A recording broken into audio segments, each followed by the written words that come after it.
Okay, good evening. Welcome to the Lompoc City Council meeting on Tuesday, August 16th, 2016. It is 6:30 p.m. We are reconvening from closed session earlier this evening. Mr. City Attorney, do you have a report? Yes, thank you, Mr. Mayor. The City Council met in closed session to discuss the two items on the closed session agenda. One item of existing litigation pursuant to Government Code 54956.9. Two items of existing litigation pursuant to Government Code 54956.9. The two that are listed on the agenda. The Council had a discussion with staff, but no reportable action was taken on that item. Council also met on an item of real property negotiations for the parcels at the addresses listed on the agenda. Discussion was given to the city's negotiators, but no reportable action was taken on that item. Okay, thank you. Madam Clerk, we have roll call, please. Councilmember Mosby. Present.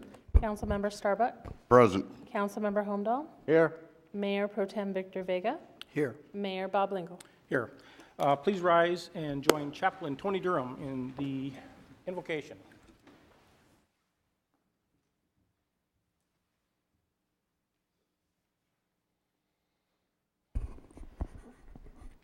If you bow your heads with me. Dear Heavenly Father, as we gather here tonight, we ask that you would put a hedge of protection around our city and our first responders. We pray that you'll also keep our military at heart. Lord, we are praying that you'll give the wisdom and the knowledge needed for our city council members and our mayor to be able to come to conclusions and decisions for our city and our community. Lord, we also want to pray for the families of our first responders and our military. Be with them as they sacrifice just as much. Bless our city and bless this meeting. These things that we pray in your name. Amen. Amen. Please remain standing and join me in the Pledge of Allegiance. I pledge allegiance to the flag of the United States of America and to the republic for which it stands, one nation, under God, indivisible, with liberty and justice for all. Thank you. If you haven't done so already, if you can silence your cell phones and/or pagers, it'd be appreciated. Just in case any of you are here for item number 10 on the agenda, or if you're at home wanting to go to bed already, item number 10 has been pulled and we will not be discussing that this evening. And now, let me go over the podium here.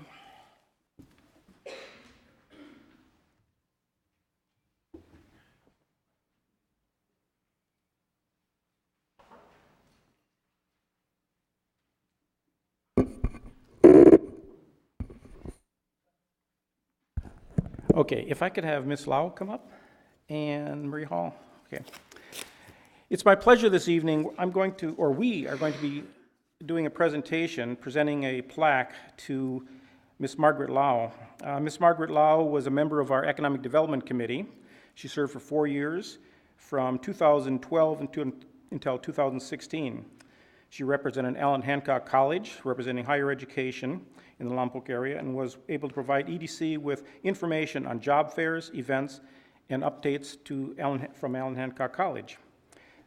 She was a member of the Allen Hancock College Public Safety Training Center subcommittee and presented monthly updates on the progress of the center. She was one of the leaders of the first City Agricultural Summit entitled Growing Possibilities, Northern Santa Barbara County Agriculture that was held in 2014. So Margaret, I'd like to present you with this plaque, and I'll read it. It says, presented to Margaret Lau, Economic Development Committee member, in appreciation of your years of service to the City of Lompoc and its citizens in November 6, 2012 through June 12, 2016. Thank you very much.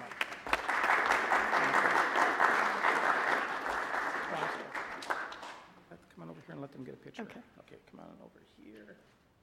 Yeah, away from the podium now. Okay.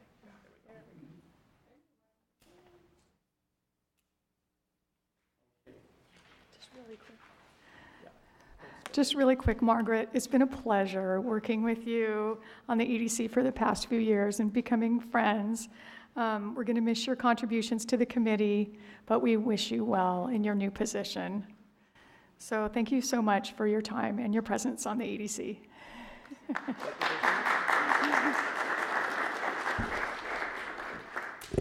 I just wanted to say, ladies and gentlemen, and distinguished members of the City's Council and Mayor Lingle, that it has been truly an honor and a privilege to serve on Lompoc's Economic Development Committee. I want you to know that even though I may be stepping down from serving on the Economic Development Committee, my heart and my commitment remains to the economic development of the city, of our local region. And I'm still with Allen Hancock College, and in that capacity that I have, I will always look for ways that we can improve and expand and enhance the training programs that we have at Allen Hancock College, especially at Lompoc Valley Center. So I just wanted, I may be gone, but I'm going to be, you'll always be in my heart. So thank you so very much. It's an honor and a privilege. Thank you.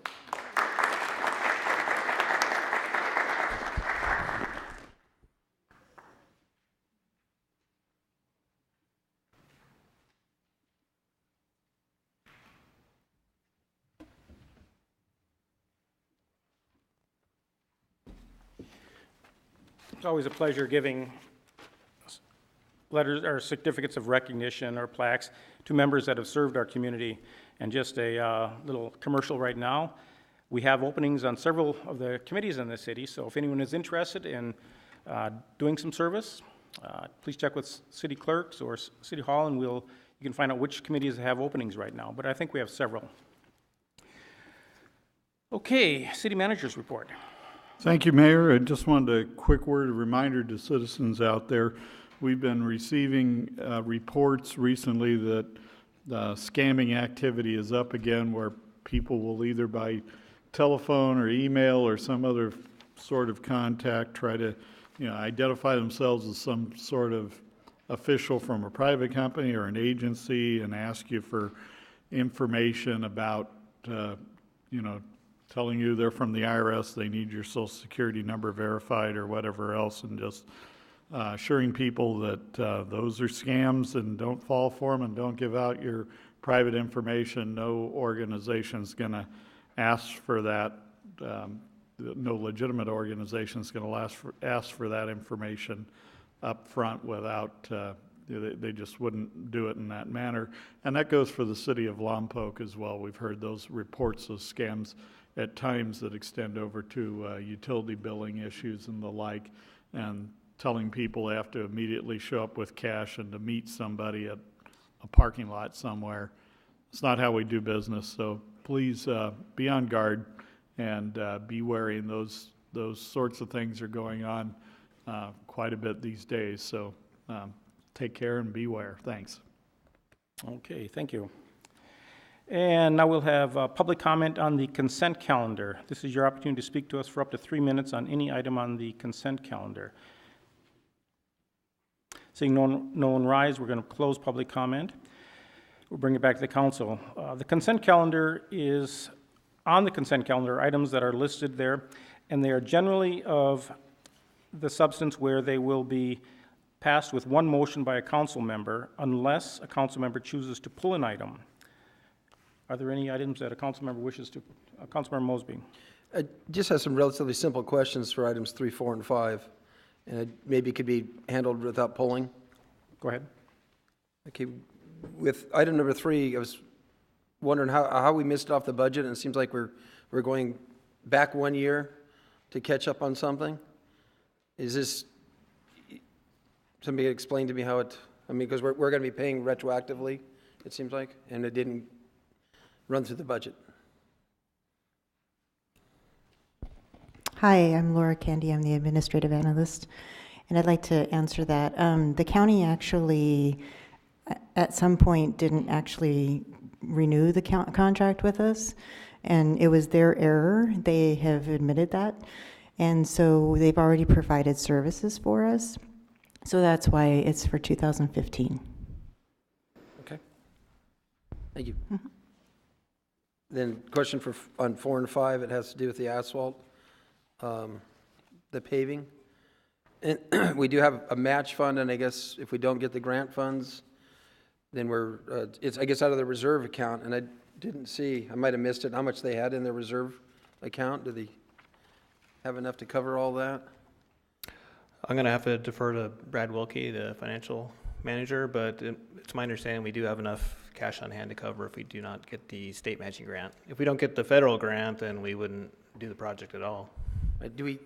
Are there any other loans owed to the city or anything that the airport owes on any of these other programs that happened in the past?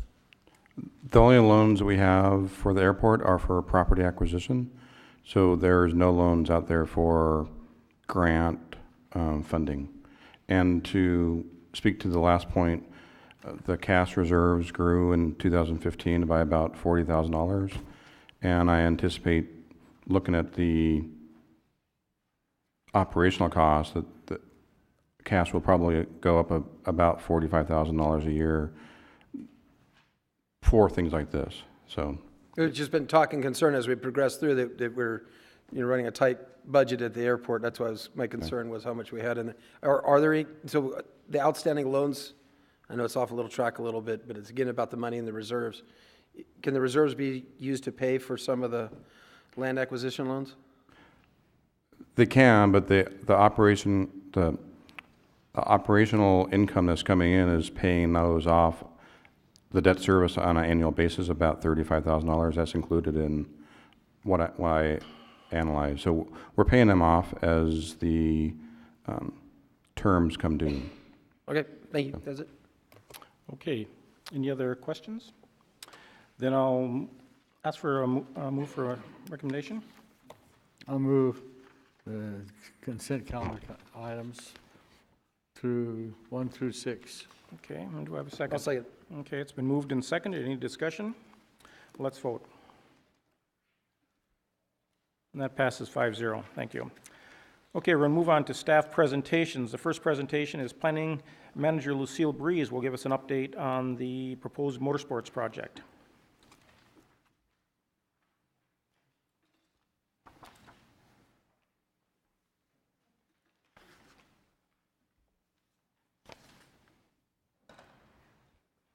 Thank you. Good evening, Mr. Mayor, council members. This is our monthly update on the motorsports project. As we all know, we do have a grant through the State of California Department of Parks and Recreation, Off-Highway Motor Vehicle Recreation Division. The status of the grant is the grant manager has authorized transfer of funds from Phase 2, the construction, to Phase 1, which is the environmental analysis. So additionally, the city has requested a time extension for the project billings to April 15th of 2017. So we are currently waiting for that decision to come from the state.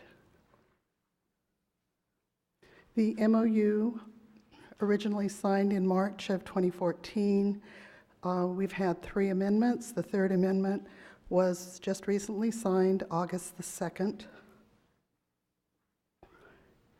Going through the contracts that the city has signed, they're listed, and they total out at $375,000 approximately. The status of the foundation funding, the payments that have been received through 7/29/16 total $125,000, and they are listed there as they were received. Councilmember Holmdahl had requested information on the charge for staff time to date, and in reviewing our records, the staff time that's spent on the project varies monthly. Each month we do have a regular bi-weekly status call, which we hold at the state, the consultant, and staff and the foundation. It lasts approximately 30 to 60 minutes. The city manager spends time working on the project each month, but that time varies as well. The planning manager coordinates with the consultants, with staff and the FAA when we are working on a document or we're working on something specific. There's considerably more time put in. When we're not working on a document, that there would be less time put in. In July, planning staff spent approximately 20 hours on the project, while the document, the draft EIR, was out for review. In August, we've spent that amount of time in just the past couple of weeks due to the fact that we have the document in and we're receiving comments. So the time varies significantly, so it's difficult to give you an exact time. The draft EIR, the comment period ended yesterday, and we are reviewing the responses. There were approximately 70 comments that were received. That includes private citizens and the reviewing agencies.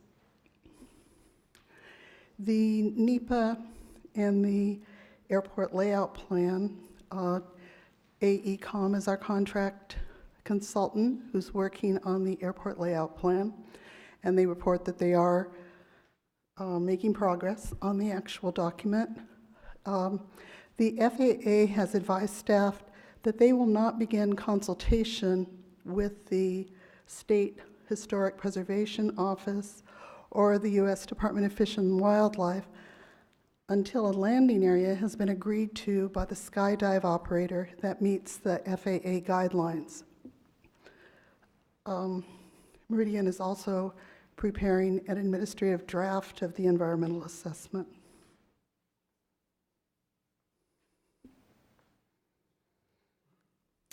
So the next steps for us are to prepare the response to comments. That response to comments with the draft EIR becomes the final EIR for council review and possible certification. And prior to any further action, again on the NEPA document, we were advised by the FAA that a landing area has to be identified and needs to be agreeable to the operator that meets the FAA guidelines. So that concludes my presentation, and I'm available for any questions. Councilor Humdahl.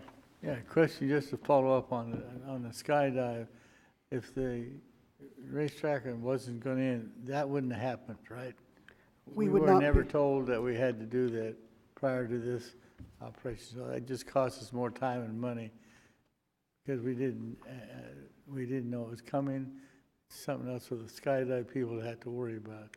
Well, because they are the aeronautical use in the area, we would not be updating our airport layout plan if that use were remaining in place the way that it is.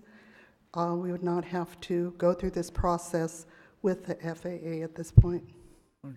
Then to go back to the hours, in other words, August you had 20 hours so far this month on the staff.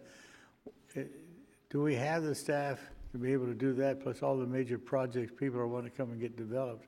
Who's getting put off to the side? We're trying to put no one off to the side. We have been able to hire some additional staff in the past couple of months to help. We are also able to hire contract staff when we have a large project that comes in, when we are not able to do that with our city staff. Councilmember Mosby. With respect to the skydive's landing area, is there a document that identifies his area zone currently, right now? The area that he currently uses is in the area that identified for the future motorsports park. Is there a document that states and identifies his current area, or is that just kind of a open the air, free-for-all or something? There's currently I've referred to it as a permission slip.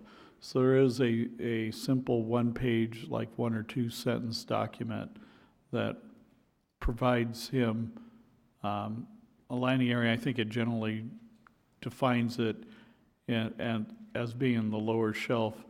I'm not aware of anything that particularly like has a map attached to it or anything that specifically says this is his landing area. And they're in the process of going forward with the project, the motorsports project, in doing site maps. There's been identification of what's generally accepted as being the landing area they've been using, so. Okay, thank you. Councilmember Vega. Again, the skydive here sounds like we're at an impasse here, or exactly what's going to happen here, Lucille, okay, if Skydive decides not to agree to changing their landing area? The way it's worded here, it sounds like they need to have an agreement, correct? That's correct. There does need to be an agreement that meets both the FAA standard requirements. They have an advisory that indicates the size of landing area that's necessary for the different types of parachutists. And that is the directive that we received from them, that we need to come to an agreement before they'll proceed. According to the FAA, was it the landing or the drop zone, so to speak, was that deemed, or does anyone know, was it deemed as being the safest area for skydivers, or was that just once upon a time someone just designated that as the drop zone? The current area that they're using? The current area that the skydive is using at this time. That's the area that that it was agreed upon for them to use, and it's out of, away from the actual airport runway, so it's an acceptable area for them there. I got you, but I think my question is here, was there any designation by the FAA that said this was, did they get their blessing, so to speak, when they did this, or did they have to have their blessing? No, they're a use that's accepted and permitted as an aeronautical use on the airport, so they did not need a separate approval. So, one other question here. Would that, the way this thing is laid out and worded, would this be another tool for renegotiation for this landing area, and with any of the documents as far as the documents that are needed right now are going to have to be redone because of this if they come into an impasse here? Well, we are going to have an agreement, so there is going to have Gotcha. to be additional negotiation. I got you. So negotiations aren't over now according to this wording. Well, they have to go into, we have to come to an agreement, I the got you. Motorsports Park and the skydive operator. Thank you. Councilmember Mosby.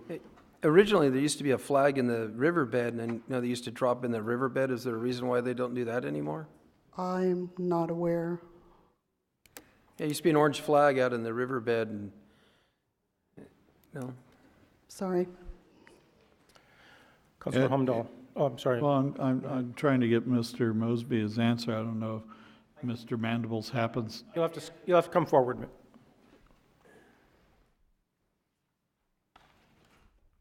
Yes, the skydive area actually has two areas. The area that you refer to with the flag that's in the riverbed, it's very soft sand. That's where the skydivers that are inexperienced go.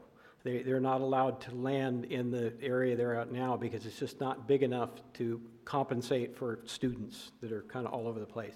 So what they do is they land in the riverbed because it's really, really soft down there, and then they have to walk up. They walk from the riverbed up to the regular landing zone. But they have the regular landing zone that you know about that's in the lower bench. So, and it's been that way for 19 years. Thank you. Councilmember Humdahl. Yeah, just a question I have to follow up on all this is that we have to go ahead and make a new decision to meet the federal standards, if I'm right. We don't, at this point, we don't have to do anything. The council doesn't. I meant the council, well, it's going to come to the council to make that decision because the contract came through the council. The negotiations have to be between the foundation, the project proponent, and the skydive operator to come to an agreement on a place that is actually adequate to meet the FAA requirements and that's acceptable to the operator. Ms. Breeze, I have two questions for you. You can answer them from there. One is the next steps. Normally, wouldn't this process go to the Planning Commission before it came to the City Council? Are we skipping the Planning Commission? No, the actual project design will go first to the Airport Commission for their input. It will then go to the Planning Commission for project approval, and then it will come to the council with the recommendations of both of those bodies, both your advisory committees. Okay, I didn't get that from there. I didn't. Oh, Okay. sorry, yeah. That's okay. Okay, and then the other thing on the page, let's see, it's where the money page, contract signed, okay. So at this point, according to your report, we have contract signed for, I'm rounding it off to $375,000.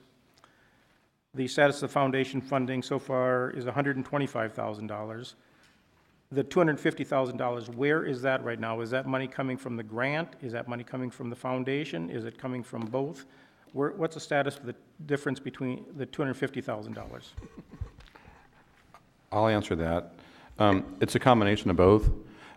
There are some portions of it that are grant funded, and there are some portions that are outside the grant. For instance, the AECOM is for airport layout plan. That's not part of the grant, so that's going to be 100% funded by the foundation through the term of the project. But the bulk of it is grant funded, and we actually have a reimbursement request into state parks for about $177,000, and we're just waiting on them to process it. Okay, so my concern is, how much is due from the foundation, 100% of?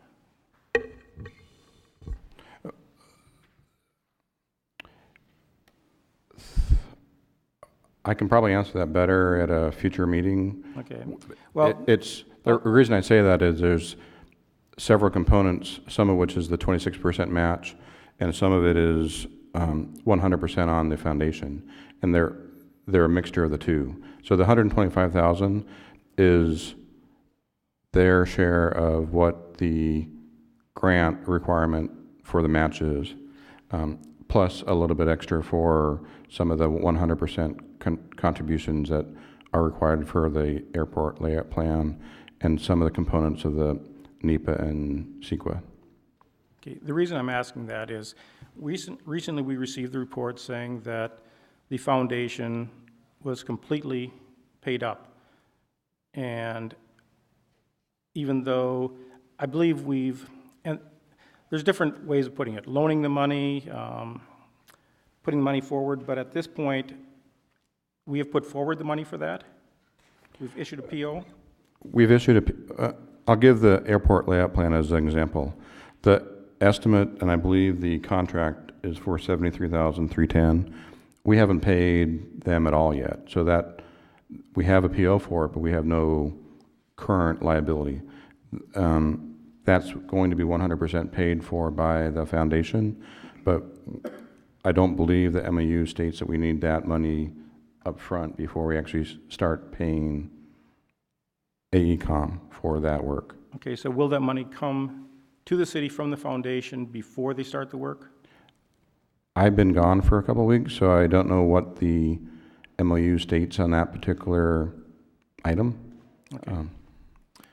Okay, thank you. Any other questions on this? Okay. Yeah, I have one more question, because you're talking about, the discussion was on the contract between the foundation and the skydivers. If Skydive does not sign the agreement, then they're gone. Is that the way it reads? City manager. I've heard first and second hand that seems to be an allegation. I think right now, my position as I speak is that Skydive Santa Barbara has a land lease with us, and barring any learning of any violation in that, I would still expect them to honor their land lease. if they were to do something that is in violation of the lease, I don't see that would work out well from a business standpoint but those are just my perceptions and the fact that we staff have a role as landlord, if you will, in this and representing you, the ultimate landlord to them. But I've heard them say, yeah, they'd relocate, but I'm not sure how that's going to work out business-wise for them, given they'd still have a land lease here for a number of years. Any other questions? Oh, Councilmember Vega. So, this is for Patrick. Again, to clarify, they would not have to, their business would not shut down automatically because of this. Is that correct? I remain confident that we can find a workable solution that's compatible for all parties. Ultimately, though, those parties, Skydive Santa Barbara and the Motorsports Park, have to agree. My opinion and optimism really don't get to play into this, because if they don't agree individually, then there's nothing that we, the city or staff, can do to reconcile what we're hearing from FAA and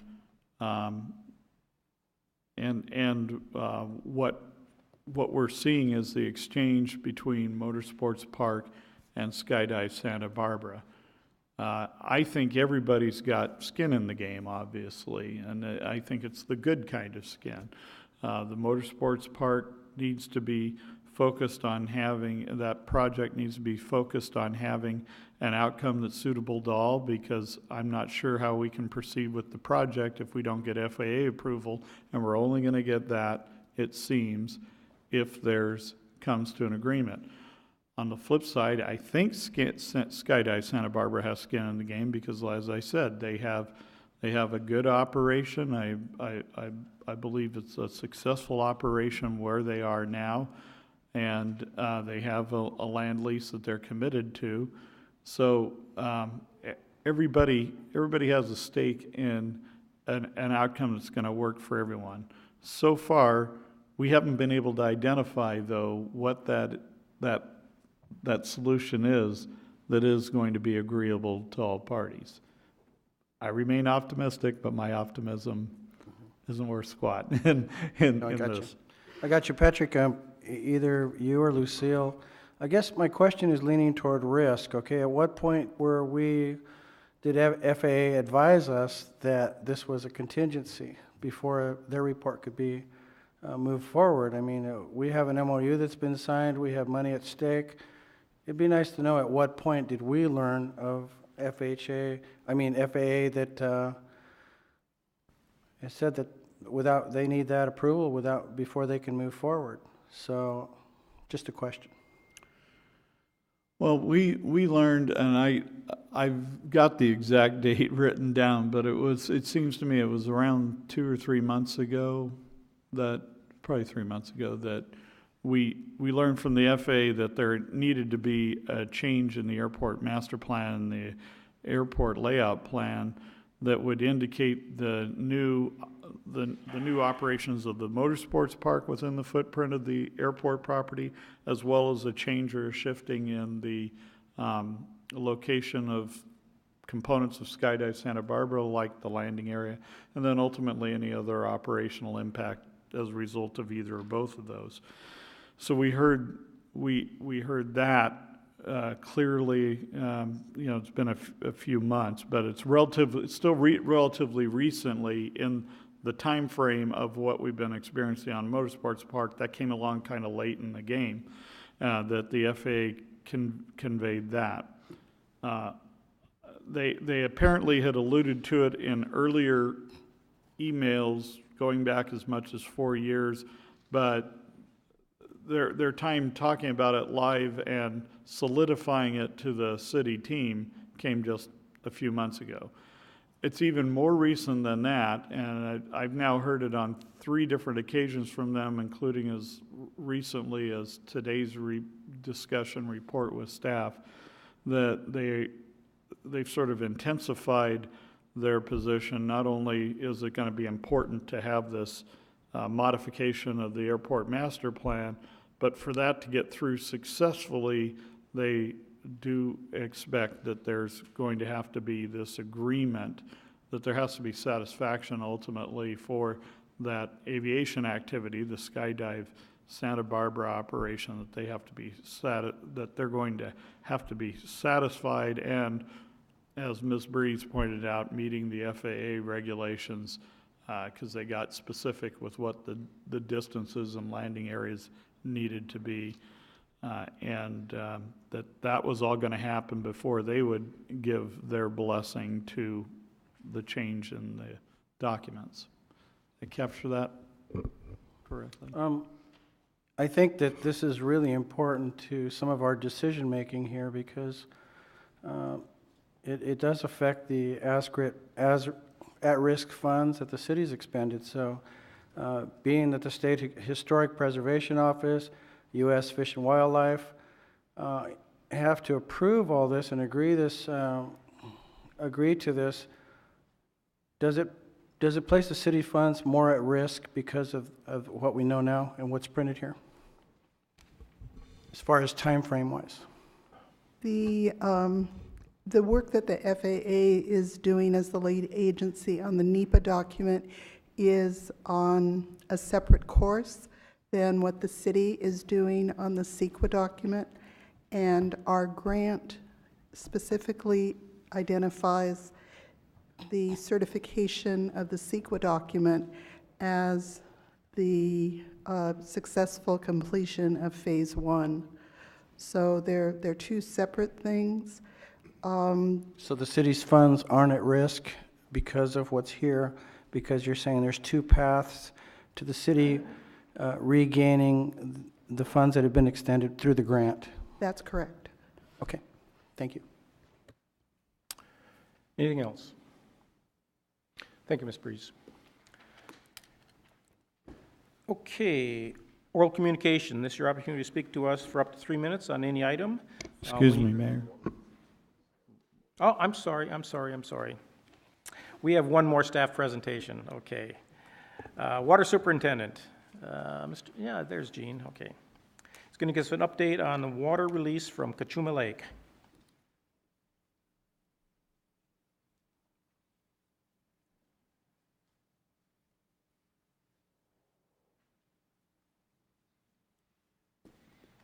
All right, good evening, everybody, Mayor, Council, City staff, and also public. I've been asked to come here tonight. My name is Gene Marga. I'm the Water Superintendent for the City of Lompoc, and I've been asked to give you an update on what's happening with the water release at Cachuma, the Cachuma water release. So what you're looking at here, this is accessible. People can get this site. It's the progress the water's made since it's entered into Lompoc's area, which is the area called the Narrows. So you see there's a gauge there. So that's where the accounting is done according to how much water goes through there that governs how much water that we're going to be getting. You can see that August 1st, it entered the Narrows area, and now here we are at the 16th, and we've advanced to a little bit north of East North Avenue. That's the same street that the water plant's on. Might be able to make that out from the overview. So the history on this release is we have about 4,500 acre feet in the below Narrows account. So that's our banked water. And thus far, it's estimated that we've gotten about 1,200. And unfortunately, because of the conditions of the lake being really low of water, we're only going to get about 2,000 acre feet total for this release. And the overall release will be expected at about 2,000 acre feet. So let me go ahead and advance to the next slide. So this is a chart that shows the plotting of the release at the Narrows gauge, and the cubic feet are marked off on there as a reference to show you the speed of the water going past the gauge. And that's how we're able to estimate these numbers. The plan from this point on is to go roughly about 30 cubic feet per second. You see they're trying to stay close to that line. That equals about 60 acre feet a day. So with a little bit of estimate, by the end of August, roughly we'll be close to the 2,000, and that's when the release will be completed. And part of the reason why we're not getting the full release is just there's not enough water in Kachuma to get us there. So that's the main reason we're not getting the full release. And I think that's the last slide, so I'll just leave it open for questions. Gene, aren't we, by contract, I realize there's not enough water, so, I mean, by contract, we're supposed to be getting, what, 4,500 or cubic feet? Well, that's how much we've banked. We banked, okay. By contract, what were we supposed to be getting? Well, the banking and the way they figure it out is, I'm not even going to be able to explain it to you here tonight because I don't govern that part. But Bruce Wales is the manager of the Conservation District, and we pretty much follow the plan that they set out to get us the best releases. And it's been about every 3 years. So again, we've had our last release was in 2013, and it was a real robust release, and there was a lot more water there available, and they were able to give us a lot more water than this time. But right now, as you can see, the delivery rate of 18% is pretty poor. So we're just wasting water if we were to try to get any more out of this, so they're going to be cutting it off. Okay, and our wells, I mean, obviously, it's helping our reserves, but to what point? Well, if you look at the fact that a year's worth of water for Lompoc been averaging about 4,500, so we're probably, according to this estimate, we're probably going to get about half a year. Okay.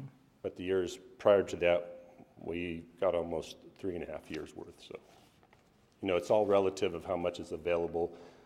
But we will see an increase in our static levels, just not right away. And then we'll go from there to see how we will maybe report on how much we've gained. But we're not going to gain that quickly, even though there's water visible in the river. Sure. Councilmember Mosby. So I want to thank you for the report. It's important for the people to see that we are getting some of the water, and hopefully this will take us into our rainy season so that we get our significant recharge with the rain dance you're doing, right? Yeah, I think that's the hope every time we try to time these and hope the rain carries us through and then continues the recharge process. So, yeah, Mother Nature can help us out and give us even more water than we have banked currently. The way it looks here is that above the Narrows didn't have that much in their account, did they? So they got a significant, or did they advance them extra water to try to get the water to us? Again, I won't go into details, but there's probably a procedure of the above people getting some water, even if they have a negative balance or zero. So they got a pretty good balance above the Narrows. So which it also means if we get some coming in up there, they have a level of saturation, so we potentially get more Correct. With less, so to say. Yeah. Right. They get the benefit of our saturation. So we have a conveyance loss, not just evaporation, but through percolation. Through percolation, thank you. That's going to occur by virtue of the fact that it's coming down here. And hopefully it makes it easier for less rain, but get us even more so. This type was even more exceptional because of the dry conditions of the riverbed, and there was areas that had pockets that it just soaked right in, and took us a lot longer to get over here. And like I said, yeah, a lot of it's gone. Yeah. Thank you. Okay, thank you. All right. Okay, now we will go to oral communication. This is your opportunity to speak to us for up to 3 minutes on any item. When you step forward to the microphone, please state your name and address the council. Thank you. Good evening, council members. I'm Donald Edward. I want to talk about transparency. Basically, first I'd like to thank Mayor Lingle and Mr. Holmdahl for a real transparency with their actions on the Lompoc City Council. However, I'm glad to see that the council is interested in transparency and also what the voters think, because there are several contributing factors to lack of council transparency: conflict of interest during motions and votes, failure to recuse themselves from motions and votes on items that the council members has a direct interest in, continuing to make financial motions and votes when the council members or members have direct conflicts of interest is damaging to the city and the image of the council. Council members using political power to advance self-interest items is a disservice to the council and the city.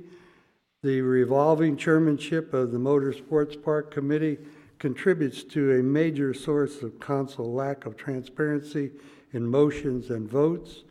Examples that come to mind is continuing to complete council motions and votes to provide additional city funds to the Motorsports Park Committee that was not supposed to be funded by the city based on years of previous meetings. Continuing to provide funding in spite of statements from the Motor Park's chairman that if they were not able to complete the park, they would not pay back the city.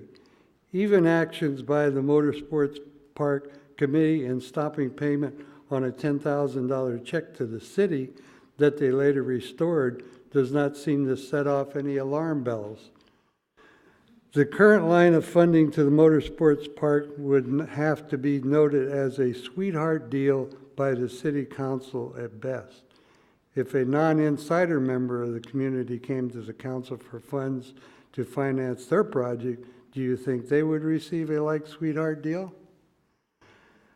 I think that the city lawyer, the Lompoc Record, and Santa Barbara News Press, and maybe even the grand jury needs to take a look at this lack of transparency that is basically against the smart business of the city. A council member's failure to recuse himself due to conflicts of interest is a major problem to the city, and as a concerned voter, I wish to bring this up. Thank you. Thank you, sir. Next, please.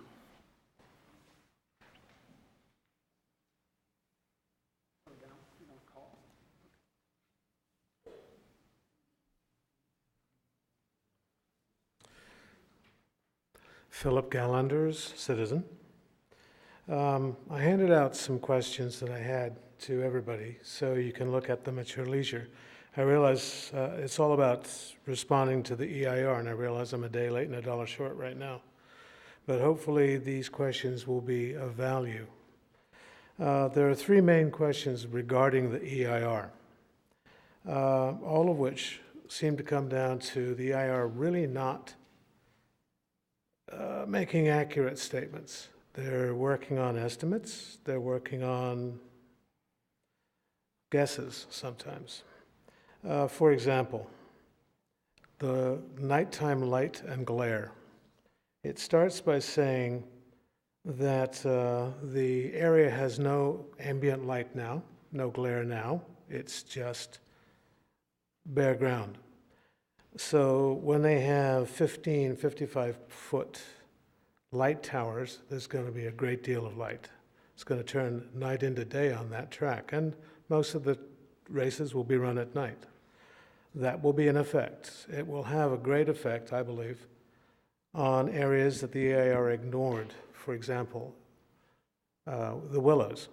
For example, Glen Ellen, and indeed Elwood down V Street will get some of this as well. Also, La Purísima Highlands, they're in an overlooked position. The only thing the EIR addressed was the brush by State Route 1 would occlude the lights. Fair enough, it will there, but in nowhere else. And they ignored those positions, those places. Noise. There are estimates and guesstimates and nothing specific. Have the EIR people gone to Fontana to actually record what these beasts do on the road? Have they made real recordings, or are they just guessing? I suspect it's the latter. I don't think they've been to Fontana because nothing in the EIR said that they had actual recordings. It was just based on modeling. This is a concern. And finally, I raised 6 points regarding the city's vulnerability in all of this. How vulnerable are we? To lawsuit? Do we own it? Does somebody else own it? Are we supporting them? Who's covering the insurance? Who's got the liability?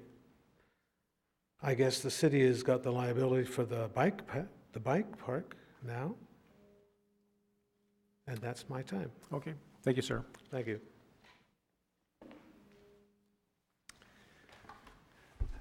Good evening, Mr. Mayor and members of the council. I'm Chuck Flax. I'm the executive director of C3H, the Central Coast Collaborative on Homelessness. And I'm here primarily to thank you for your support of our organization. You gave $16,000 last year as well as this year to support our ongoing efforts. And I provided you with some background materials. I gave you an organization chart that shows how we're staffed across the county. And particularly in Lompoc, we've dedicated a significant amount of resources that, if you were to cost it out, are higher than the $16,000 you've provided us.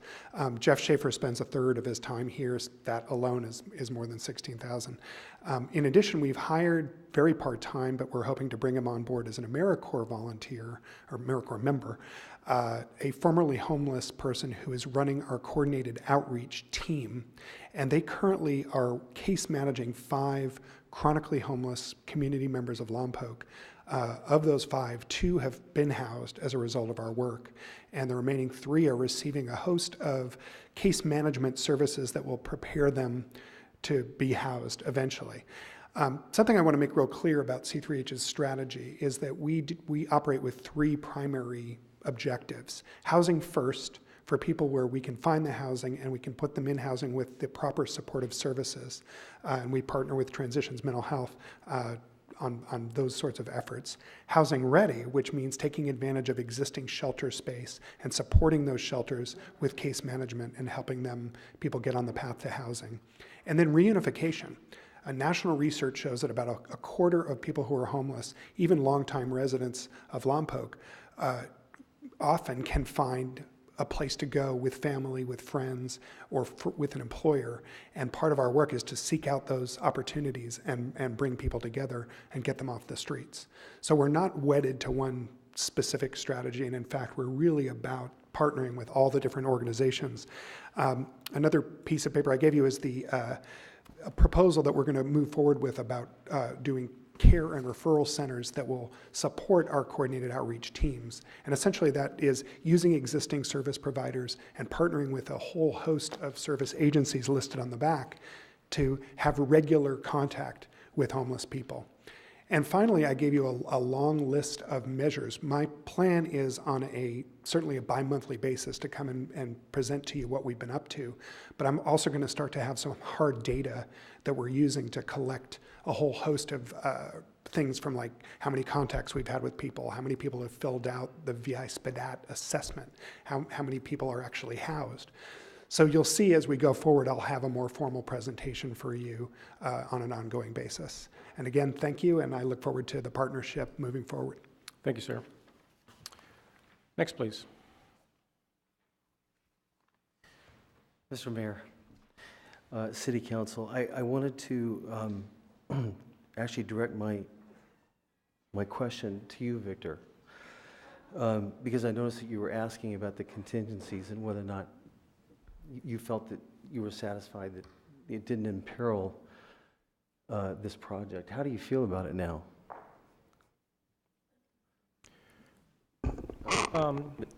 Excuse me, Mr. Mayor. Yeah. This is the public comment period, which is a time for members of the public to give comments to the council on items that are within the jurisdiction of the city and the city council. But okay, well it's then, not proper to engage in a discussion. Okay, well then I don't want to take away, because I just lost about 15 seconds, so please restore that. So the reason why I bring that up is that before you flipped on the vote that caused this project to go forward, I had met you at the coffee shop. I don't know if you remember, you may not remember me. But I remember you, and I remember our conversation, and I was with my wife and stuff. She remembered. We were very hopeful because you had said that at that time you weren't going to let the city spend any more money based on all the contingencies that we know. The city's going to be sued, people are going to get hurt, there's going to be tremendous liability. This is creating something ridiculous in this valley. So we know that, right? And so you had said then that you weren't going to authorize any more of the money from the city, that you were going to put the onus on the motorsports people. And we've heard testimony or people talking about the fact that John Lynn was going to withdraw his money, he was going to declare bankruptcy. I don't know what kind of partnership that is. And of course, I don't know if anybody here has tried to borrow money on a memorandum of understanding. I'd love to be able to do it, go into any bank and just go, let's have a memorandum of understanding. But so Victor, I'm wondering that at this point, given all the contingencies, I guess because you were the one hopeful member of the city council that we thought was going to keep his word,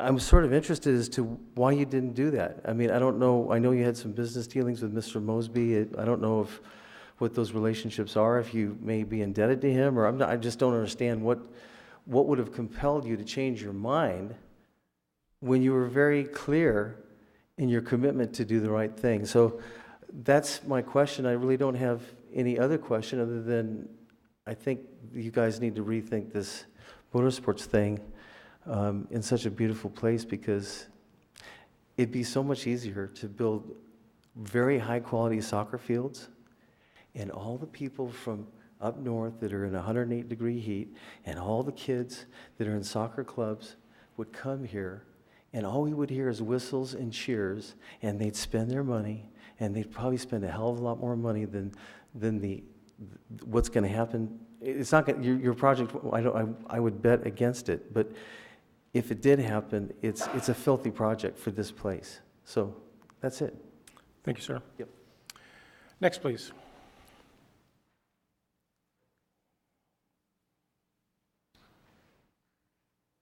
Ed Manibles with the city, reside in the city. There we go. I needed a stool, so I can get. Well, at least this is lower now, and you can see my arms waving.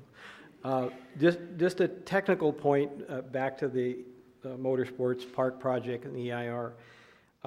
I'm hearing a lot of comments about leases for the skydivers, or how come they get to be down there. It's because it's an airport, and the skydive operation is an aeronautical use on the airport. It's not a separate entity coming in wanting to use land for some other reason. It's an airport.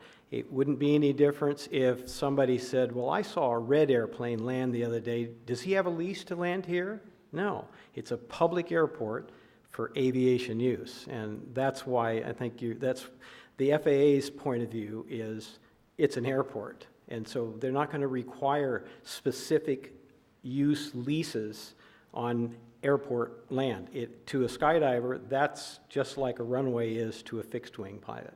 We don't discriminate between helicopters, ultralights, fixed-wing, any of those different kinds of aeronautical uses, including skydiving. So I think that's why you're getting the pushback about whether it should have a lease or something like that. It doesn't need a lease.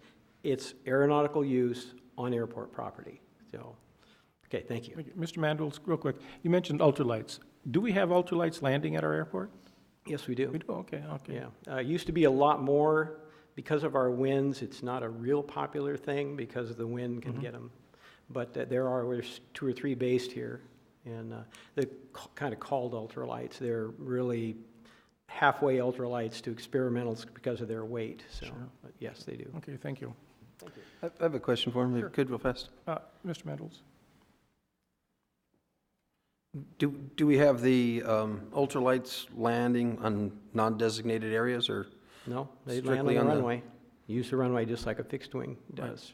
On some airports, they have a different traffic pattern because of their speed differential. They're very slow, and bigger, larger airplanes are out here where they might be inside, but last time we had that was probably 25 years ago. And they had an inside pattern rather than an outside pattern, but there's just not that many of them around right now, so. Thank you. Okay, thank you. Anyone else?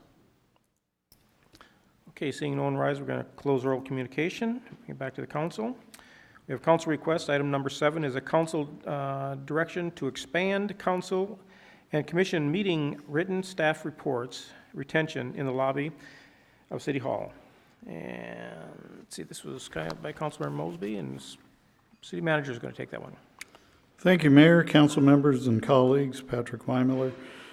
Bringing to you, it was a request, council request that was made by Mr. Mosby that we expand the printed versions of records of minutes and of council meetings and commission meetings.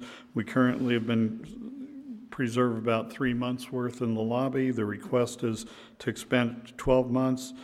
That's not a real difficult issue for us to satisfy. It's just a matter of enlarging the amount that we're setting aside and retaining, and there's really no appreciable fiscal impact or anything like that. So just wanted to let you know that's if that's the council's desire, that's something we can accomplish without any significant issue. Concludes my report. Councilmember Starbuck. No, I think for the price of a bookshelf, it's a good investment. Councilmember Mosby. Yeah, I don't know if I need to go further with it, but it's, you know, in the sake of transparency, it makes it easier. Some of the people don't have easy access to computers, and likewise, getting to those hard copies on the desk there, it's a simple solution, and sometimes you want to go back a little further than 3 months, 12 months, and for the sake of buying a couple thicker binders or something like that, I think it'd be appropriate for the public to have an easier access. Okay. So we'd appreciate a motion if you'd. Oh, wait, I need public comment. Okay. Okay. Thanks. Public comment. Seeing no one rise, we're going to close public comment, bring it back to the council. Councilmember Mosby. Move for a motion to approve. Okay, there is no, wait, what are you approving? Because there is no staff recommendation. Yeah, okay. To extend from the 3 months to the 12 months on the staff reports. And do I have a second? I'll second. And do we have any discussion? Okay, let's vote. Okay, that passes 5-0. Okay, move on to item number 8. Discussion and direction of possible city ordinance governing the use of drones. Mr. Weimiller. Thank you, Mayor and council members. Once again, this is a staff, a recommendation that came to staff from the council asking us to develop and bring back a drone ordinance. This arose out of a request that was made in a meeting in April of this year. And the specific direction was to have the city attorney, police chief, and staff develop an ordinance addressing the issues of drones.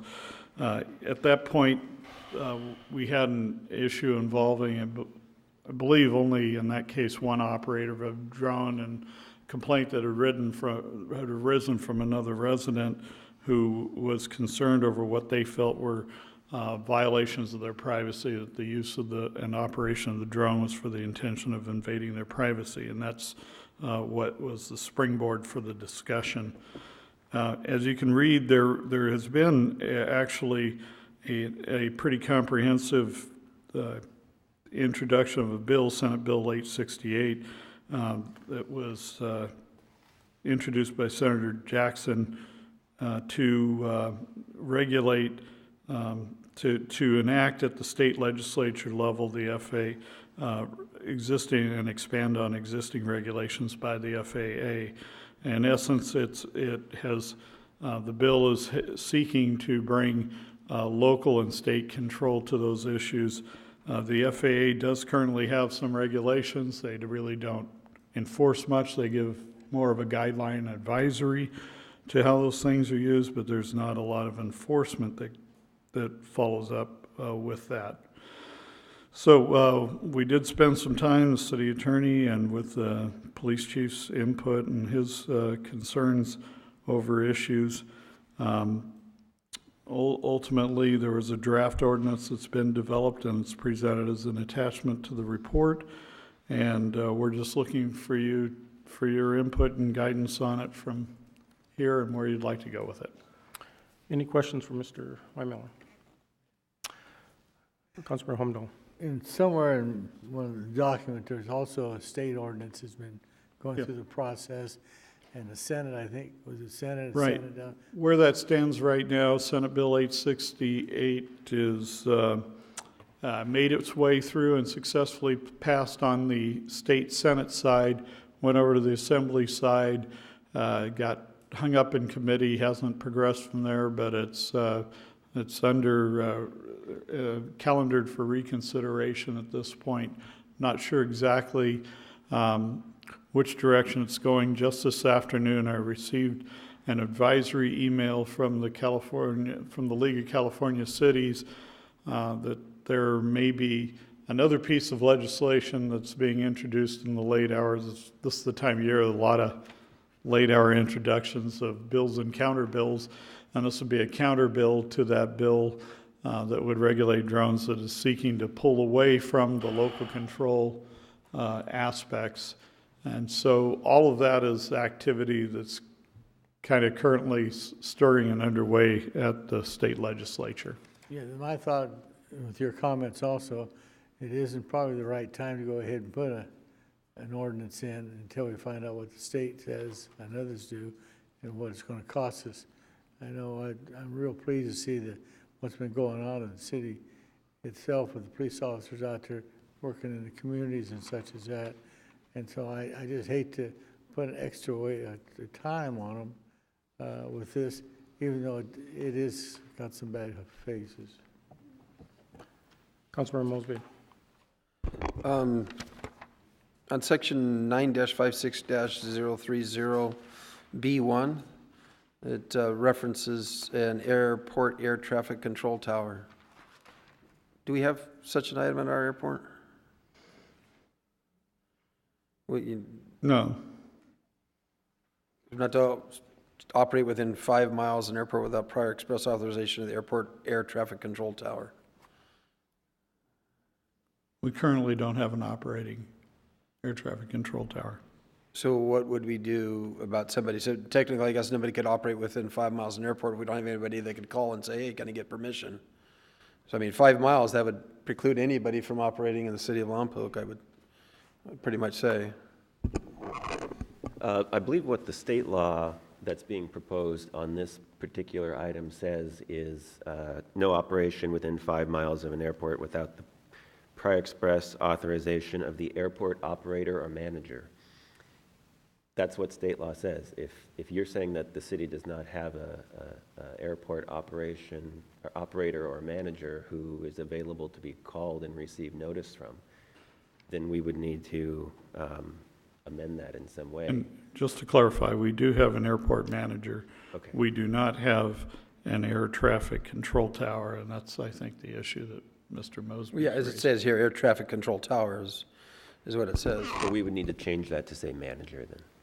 And would that manager be available 24 hours or is there hour? I mean, it just seems that it's, otherwise, I mean, we no pretty one's much. available 24 hours. No, They need to sleep sometime. I am, but it just seems, we kind of limit 5 miles real fast on everybody out here.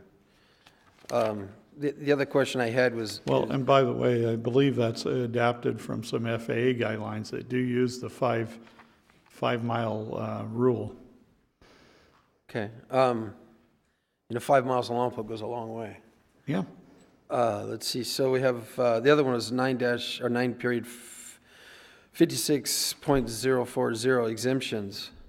And the terms and restrictions of this chapter, 9.56, shall not prohibit the lawful use of UASs by and any local, state, or federal law enforcement agency or public safety agency or any other agent thereof.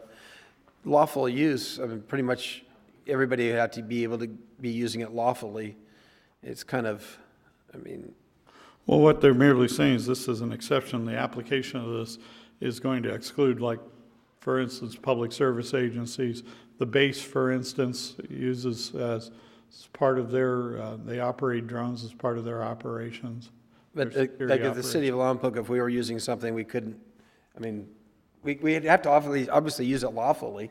I think the point you're making is that this might be kind of circular. Exactly, because it's, I mean, lawfully, they'd have to use it lawfully anyways, we couldn't. It can't be an exception to the law if you're saying that the people who are accepted have to use it lawfully. I understand what you're saying. That's not the intent of the section, and I don't think it would be interpreted that way. It's really supposed to be saying if we're going to limit the use, we're not going to limit the use if it's by a public safety agency. So we can find a new way to say that. Yeah, it just, like I say, I mean, obviously, they have to do it lawfully. That's it for nothing. Okay, we'll go to public comment.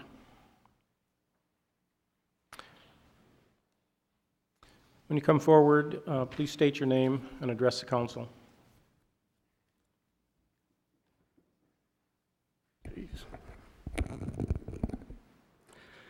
My name's Dave Marston, Mayor Lingle, City Council members and residents of the City of Lompoc. And this is my fiancée, Vicki Cope. As an update concerning the drone operator living in my neighborhood, to date he has not flown at night. And however, he is still flying during the day. We witnessed that last week, Wednesday. And as soon as he saw me, taking documentary photos while he was up there, he immediately landed in his backyard. I've read the draft ordinance and believe that this will go a long way to solving the problems and nuisances our residents are feeling from the swift proliferation of drone technology. But I feel that there are still 6 areas that need to be considered to make this an all-encompassing ordinance. First, regarding the prohibition of drone use near city-sponsored events, will this cover parades?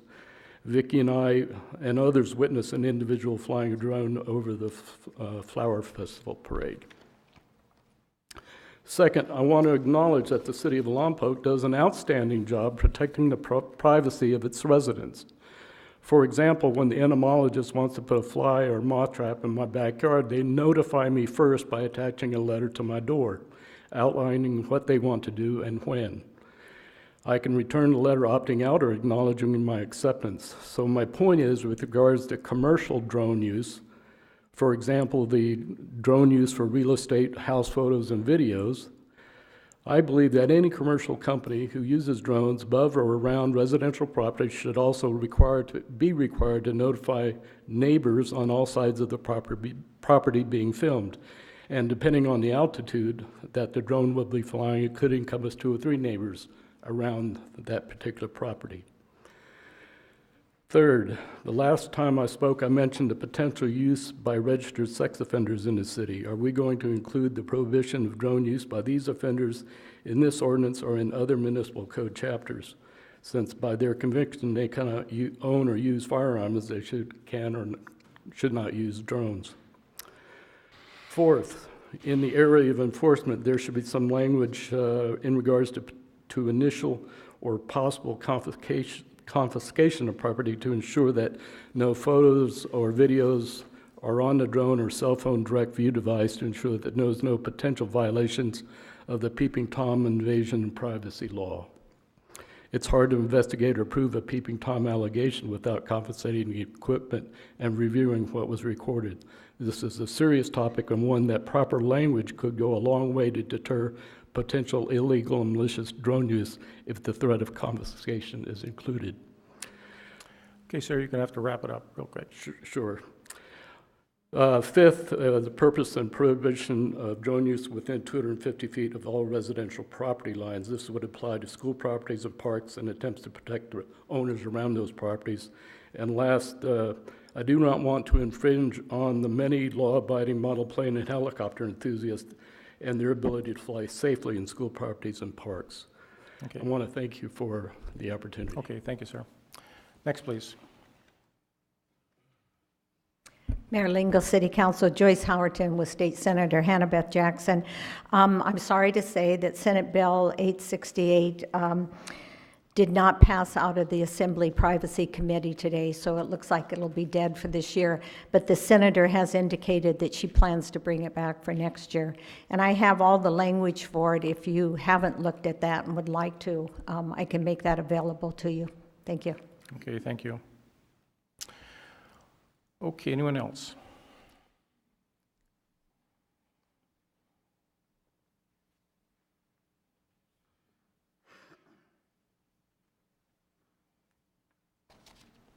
I'd like to thank the mayor and council for taking the time to hear from me today. I see a few problems with the draft drone ordinance. The first is your definition of a model aircraft. I sent you all links to the FAA's registration webpage. It defines a hobby use model aircraft as anything weighing between 0.55 pounds and 55 pounds. Your ordinance only says below 55 pounds. The second starts on page 6. I believe it's Bravo 4 when it begins in addition, and it continues on to bullets 5 and 6. The natural vision statements and the bullets 5 and 6 come from a memo from the FAA and how they interpret the special rules for model aircraft. And that was from the FAA Modernization and Reform Act of 2012. The FAA is not a court. They do not have authority to interpret laws passed by Congress. Congress makes the laws, courts interpret the laws, and the FAA enforces them, or in this case, they're overwhelmed and they're asking you to. The FAA's interpretation should not be included as law in the ordinance. The American Model Aeronautics lawyers believe the special rules talk about range limits, not operational limits.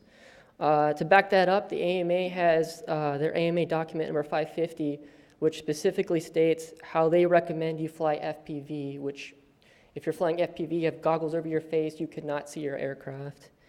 The third, you have a few paragraphs talking about overflights. I'd recommend you seek FAA counsel for anything overflight related pertaining to restrictions in the national airspace. The federal government does not want a patchwork of state and local legislation governing its national airspace. That is why the FAA was created. The FAA retained preemptive jurisdiction over the national airspace. Federal courts strictly scrutinize state and local regulation of overflight. In addition to SB 868, there was SB 142, which was vetoed by Governor Jerry Brown. It was interjected by a representative from Santa Barbara, proposed to make it illegal for a model aircraft to overfly private property of an altitude less than 350 feet. Your ordinance says you can't overfly private property or real property without an altitude restriction. So the governor's legal team understands he can't legislate this, and I hope I am expressing that to you as well. And also with that, what is any private real property? Does that mean I can't fly anywhere? The entire draft is based on Section 336 of the FAA Modernization and Reform Act of 2012. That's been repealed. Section 336 of the FAA Reauthorization Act of 2016 replaced it. You'll need to wrap up, sir. So that doesn't give me confidence if the draft is based on repealed legislation that anybody's going to keep up with legislation when it gets renewed federally. Okay, thank you. Thank you for your time. Mr. Schmidt, could you stay just a second? Sir. Good to see you again. I have your emails here with the ordinance, and you obviously are a drone pilot. Model aircraft. Okay. I've got fixed wing, I've got multi-rotor, I've got stuff that's considered toys by the FAA because they don't weigh enough. Okay. Talking with other people that fly drones, I've been told that you can go on to certain sites that control drone GPSs, and you can put your coordinates into a no-fly area, which would automatically load onto your drone, or I'm going to use the word drone, okay, so that, say, Mr. Marston does not want anybody flying over his house. He can go on to this no-fly site, log in his GPS coordinates of his home, and it will load into this drone eventually when it goes up, and it will not fly into this area. Is there any truth to this? I've heard this from several different people, so I may be speaking a little off on the side here. Yes and no. Not all model aircraft are the same, just like not all aircraft are the same. You know, an SR-71 has different capabilities than a Cessna 172, and it's the same thing with this. My personal aircraft, none of them have GPS, so I couldn't do that. But something like a DJI Phantom, those are geo-fenced with GPS coordinates. They lock on a satellite. So it could be true, though, that with the drone then that returns to home and all that, that would automatically, is there a site that Mr. Marston and other people could go on? You know, I'm just asking these questions because I don't know, but I have heard. That's possible for a Section 336 pilot with something like a DJI Phantom. For the aircraft I fly, it wouldn't help them. But I don't fly to bother anybody. I fly to get away from people. When you're above the trees, nobody bothers you. It's relaxing. You're by yourself. I don't want confrontations with anybody. I don't want confrontations with law enforcement. I don't fly over people's private property. Even though the FAA says I have the right to overflight, you can't loiter, you can't intentionally land. That's harassment. Right. But there are some aircraft that will work for, but not all. Thank you. Okay, thank you. Can I get one quick question? Sure, go ahead. Do you have cameras on any of your hobbies, your models? Some of them I do, yes. I feel it gives me better situational awareness. And when you're flying one of those little quadcopters and you're hauling through trees, sitting in a lawn chair 100 feet away, you don't have the depth perception to tell if that branch is going to hit you or not. So it's kind of like the next level of video game, only more expensive. kind of. It's like skateboarding, but you can't hurt yourself. Okay, thank you, sir. Thank you, gentlemen. Anyone else? Okay, seeing no one rise, we're going to close oral public. Oh, he's at his time, I'm sorry. I wish I could bring you back up, but you had your 3 minutes. So, okay, so we're going to bring this back. We're going to close public comment, bring it back to the council. Now, Ms. Howerton, I'm very disappointed. I was actually going to ask to have this item tabled and wait for the Senator Jackson's bill to clear the assembly, and then we wouldn't have to do anything. But since it didn't, let's have a discussion. Anyone wish to say anything? Councilmember Mosby.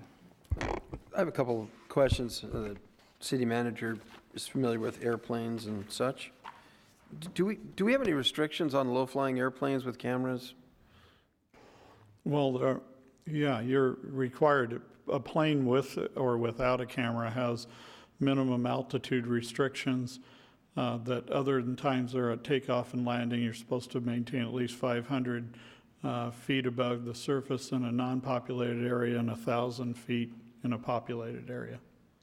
So hypothetically, somebody could be flying over town with a really nice camera with an airplane and doing much the same that, of course, not as quite as tight of turns. Yeah, in this case, as long as you're at about 1,100 altitude or higher, because we're at about a 100 altitude and you have to be at least 1,000 above that. And who monitors, make sure that they're not at 800, they're at 1,100, or is there any monitoring there? Not directly. I mean, ultimately, you're overseen by the FAA. They aren't out inspecting every person, every flight, but it's possible, usually, if somebody can tell somebody's flying too low, then they might do a read of the tail number and report that fact.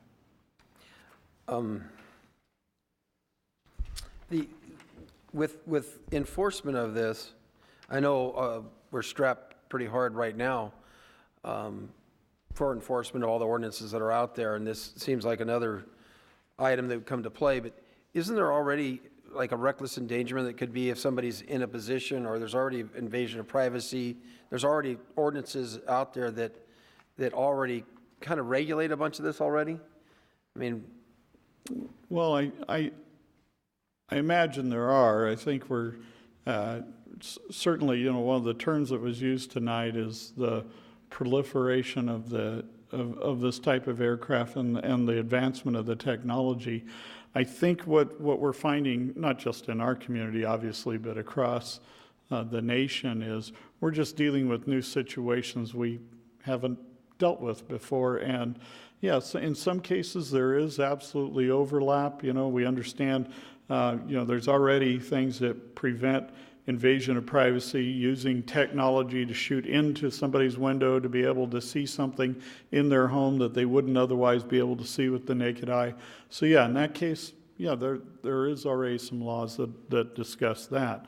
But then we've got there are new experiences going on that sometimes there's voids in the existing law. It seems that the reckless endangerment would take care of a significant amount. Somebody flying into a stadium, you could get cited relatively easy, you think. And a lot of these, around a parade or schoolyards or, I hear one of the favorite things people are doing now is they're dropping over prisons and they're dropping gift packages and such. Right. But all those there are already enough laws out there making it illegal to do. And it seems about 90% or better are already covered on a couple. I don't know, maybe the chief can help me out on that. If the police chief can. I think there's a lot of things that seem to be already, Well, I'll certainly let them talk, but I would say there are some beneficial uses. For instance, when we had the bike races out at Allen Hancock, those legs of the bike races, there was a drone flying directly overhead of the group of bikes, and the whole point was to be able to bring video coverage of the race and get that unique perspective that moved with the speed of the pack. So it's not like, these are all evil uses. Some of them help, with entertainment or to the extent that we're already using, for instance, some robotics in our PD, and I could see that maybe we'd use some airborne robotics at one point or another to help ensure the safety of citizens and officers, where we can go into volatile situations and not have to risk life to do that. Or even for fire, it'd be nice if you're looking, like where the riverbed they have been used for firefighting, definitely. Coming in and out, but yeah. But the chief may have a response to your question. I think one of the issues is the privacy issue, and the reason we're talking about here tonight was in April, and it happened quite a bit back then. A gentleman was flying in people's yards, and more likely than not, looking in windows and backyards and stuff like that. And I don't know that you'd be able to say that that's recklessly endangering. I think the young man that was speaking could probably thread the needle with any of his planes he has, but he's not going to crash. I think it's more of the privacy issue is the issue. Isn't it already enforceable with the laws we have right now? If somebody drops a drone in my backyard and they're checking things out, is that already an invasion of privacy? I mean, if he has a camera on it, he's recording or whatever. I think he has an argument, and there's even a paragraph in this ordinance saying that they can emergency land. They're going to have an excuse why that was there. And if we prohibited somebody from flying in a residential area, we wouldn't have them in the backyard, your Excuses backyard. Or putting ladders up in an alleyway and have to be up on top and the emergency lands in your back fence or something. But it seems like we already have enough out there. I just hate burdening things. We already have such a tough time enforcing the multitude of items that are out there. We kind of ran into that conclusion, we didn't bring it forward yet on some of the code that I referenced back last October, is there's so much on the books already. And I know we need to put some noticing out to the people that say, warning, guys, come on, find a place to go. And it seems like if people would self-police, we wouldn't be talking about this today. Yeah, and it had appeared to me, just to summarize, that there were really, as this type of legislation, or at least concern came up, there were three areas of concern, one of them being privacy issues for citizens. One of them is potential conflict with aircraft, and I think if we don't at least give voice and education to it, if not regulation, then voice and education to it, then that can really create some problems there and why it needs to be addressed. And the third was interference with public safety activities, which is an ongoing issue even with non-flying capability of photography in people's cell phones, that while the best common sense approach for a citizen when we're engaged in an emergency response activity is to stand back or take shelter or whatever. A lot of people coming forward and trying to get that video, including now with what we're calling drones here, or with any sort of flying device with a camera on it, to the extent that it can interfere with our public safety response, becomes an area of concern. So far locally, the only concern I know that's been really surfaced is this privacy consideration. Anything else for City Manager? Councilman Vega. Patrick, we hate to criminalize the use of drones and saying that everyone that has a drone is possibly a lawbreaker. That's one of our... Agreed. Something we need to be real careful of. I'm not sure if in this situation there was something that was found out, to be in fact true, besides the privacy thing. And I fully understand Mr. Marston as far as not wanting one of these flying in his backyard taking pictures of him or his family. The privacy issue is a separate thing from actually owning one of these things and you're doing it for recreation. I get it. So basically, was there something that came up between this individual and Mr. Marston that came up that, other than the fact that he had a drone with a camera, was he asked to not do this and somebody had to track him down? Was he belligerent? Was he cooperative? A couple of these things lead to everything else in law enforcement. They can go to a neighbor that's yelling, and if they go and tell them where to go jump off a cliff, now the police are involved. So, it'd be kind of nice to know if anything like that occurred. Yeah, and again, maybe the chief can speak to it. At the time, it certainly seemed like we had at least there was a strong perception that this was an intentional invasion, and there was someone else who was saying, no, that wasn't what was going on. I'm not sure that ever got resolved. I don't know if it got resolved. You'd probably have to ask the gentleman himself. I know he was obstinate at first, but then it obviously stopped until, it sounds like Wednesday, so. But I'm wondering if education and communication is one avenue. You hate to, I think there's so many good uses for these things. As far as, we have Google, we have all kinds of things out there that are taking pictures. I get it. But I think just common courtesy and respect is another issue. Otherwise, law enforcement is always involved in any kind of dispute over one person or another. Anything else? Okay, well, what I would like to do, since I'm very disappointed that Senator Jackson wasn't able to get hers through Assembly, because like I say, I was going to just ask us to table this and bring it, see what happened there.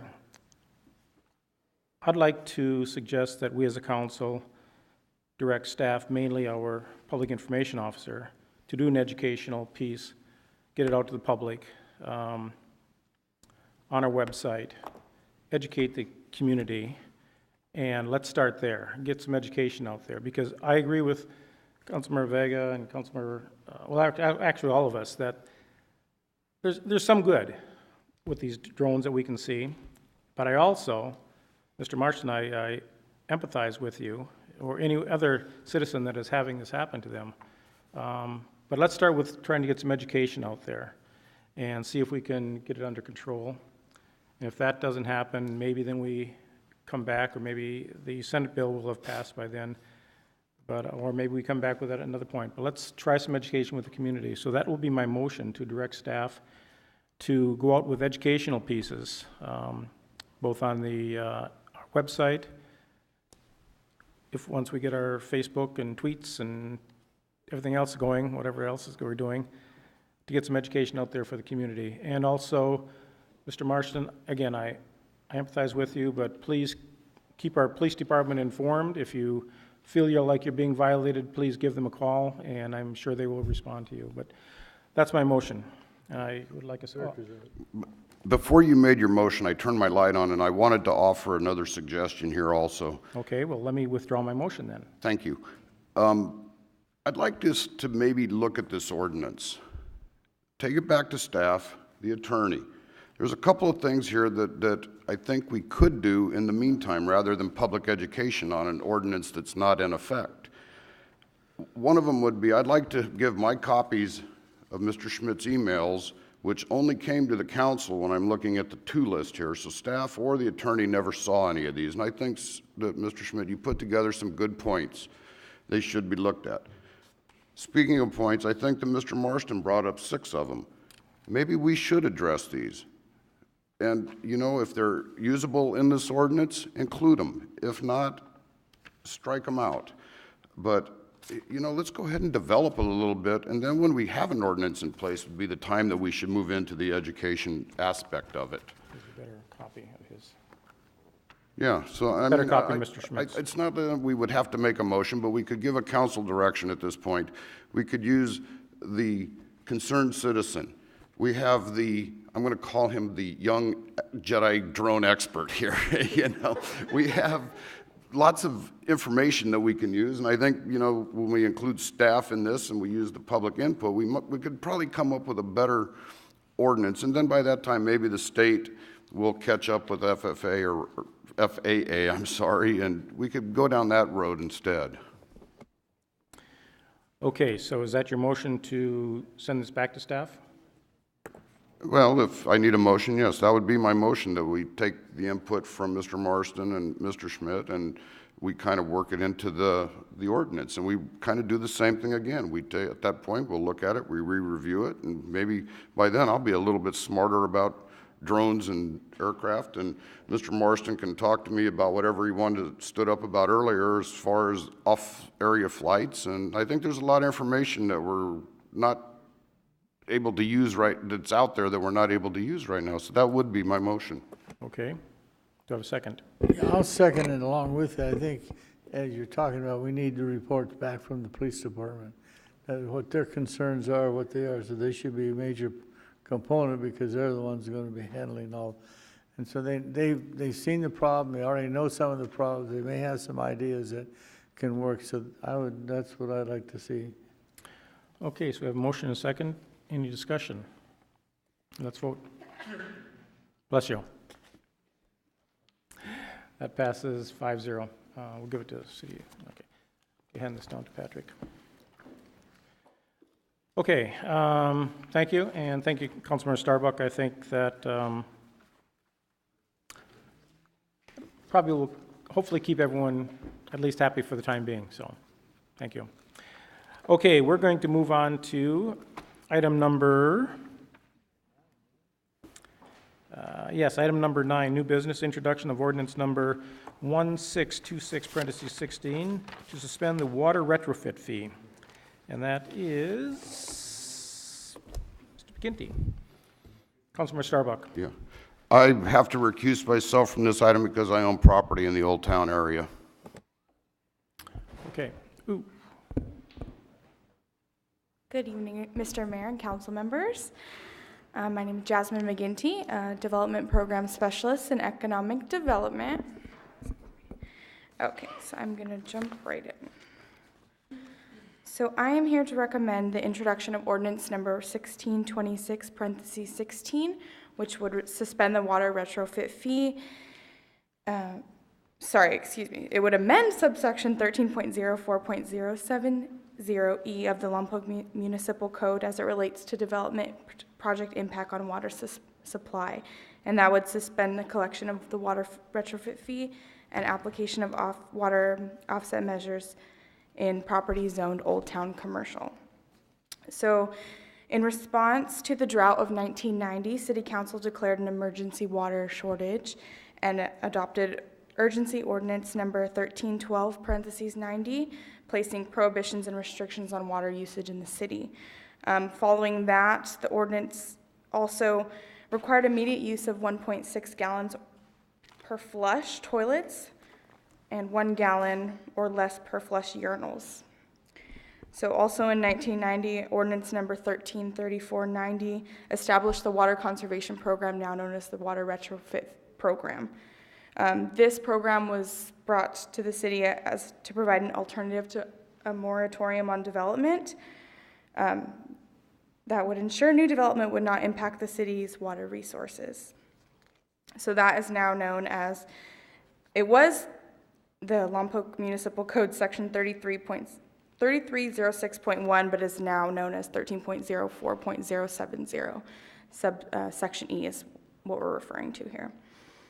Through the program, new water users were either given the ability to independently perform documented retrofits on toilets and different appliances, or they can pay an in lieu retrofit fee, which is the retrofit fee. The funds for that fee provides rebates to replace appliances such as high-flow toilets, shower heads, aerators with low-flow fixtures, and going to that 1.6 per flush toilets. The program was amended in 1993, again in 1994, 2002, and 2010, as different changes in development on toilets and fixtures were converted to low-flow fixtures. 2010, it was suspended till 2011 and was again suspended until 2012. So a little bit of background. In 2010, economic development was identified as a top priority for City Council, and there remained a priority for the past 6 years. It was the council adopted a jobs first resolution, so really prioritizing economic development. We definitely encourage new construction, and renovation of existing buildings is also highly encouraged with economic development. In August 2015, with the economic development element of the 2030 general plan, it does state that we want to encourage development on H Street corridor and Old Town areas to expand the current business mix and increase areas' economic viability as a destination point. So in prioritizing economic development, the recent addition of Solving Brewing Company to Old Town will help spur economic growth in the Old Town area and revitalizes an old building. It hasn't been used for approximately 20 years. It was an old car dealership, as you may know. But Solving Brewing Company definitely is going to help revitalize Old Town. They've made an overall investment of over $1.5 million and is approximately going to create 28 jobs once completed.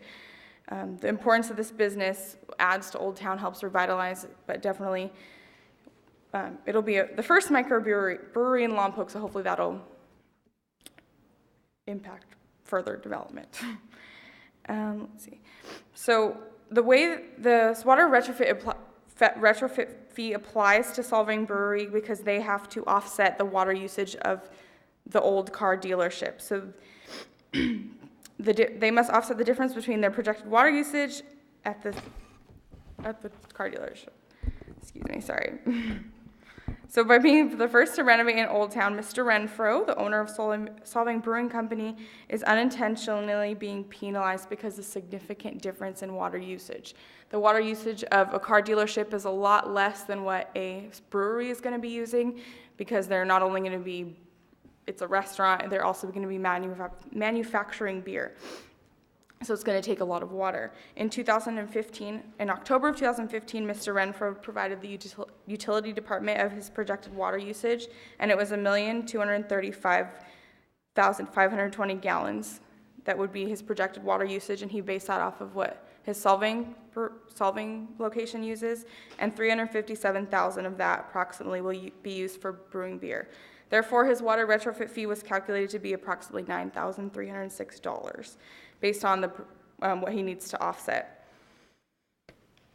So they pulled their building permits in November of 2015, and the water retrofit fee was assessed by the utility department staff. And before he pulled his building permit, he was charged this fee. Other than that, there were no other building or grading permits pulled on or after November 10th, 2015 in the Old Town area. So it was just him. So in order to incentivize development in Old Town, we are proposing to suspend the application of the water retrofit fee until the program is updated, since it hasn't been updated since 2002. Suspension of the fees in Old Town would help provide an incentive for development in Old Town, which is what we want in prioritizing economic development. and it would also apply to Solving Brewing Company as well as any future developments in Old Town, any property zoned Old Town commercial. As far as the fiscal impact, it wouldn't necessarily impact the current program offered to water utility customers, while the $9,306 won't be collected from Solving Brewing Company if this does get adopted. The program, as of May 31st, 2016, there was $985,397 in the fund, and that again goes to different rebates and programs for citizens alike to retrofit their toilets. Developers also have the option to independently retrofit their toilets, but nowadays a lot of the toilets have already been retrofitted, and so for Mr. Renfro in particular, he was assessed that water retrofit fee. Ordinance number 1626 will promote economic development in Old Town, hopefully spur some revitalization as providing an incentive for the region. We do want to emphasize that water conservation is very important, and we don't want to get rid of the program entirely, but we definitely want to somehow incentivize the Old Town development, and we feel this is a good way to do it. So retroactive application will allow Solving Brewing Company to be the first recipient of the benefit and will apply to any future development in Old Town if adopted. And that concludes my report, and I am available for questions. Okay, Ms. McGinty, first of all, I want to thank you for your presentation. I believe this was your first presentation. This is my first presentation, You so did a very bear good, with no, me. no, you did a very good job. Thank you. Thank you. And I also want to thank Mr. Renfro for bringing this to our attention, and I want to personally thank our city manager for taking upon himself to get involved and address this. So it's a good example of a business person realizing there may be an issue, bring it forward to the city, and again, Mr. Weinmiller, I want to thank you for getting involved in addressing this. Let's see, Mr. Mosby. The $985,397 that's sitting in account right now, how much was used last year out of this account? I'm not sure of that because I'm not in charge of any of the water rebate programs, but maybe Mr. Wilkie can answer that one. I mean, a ballparkish.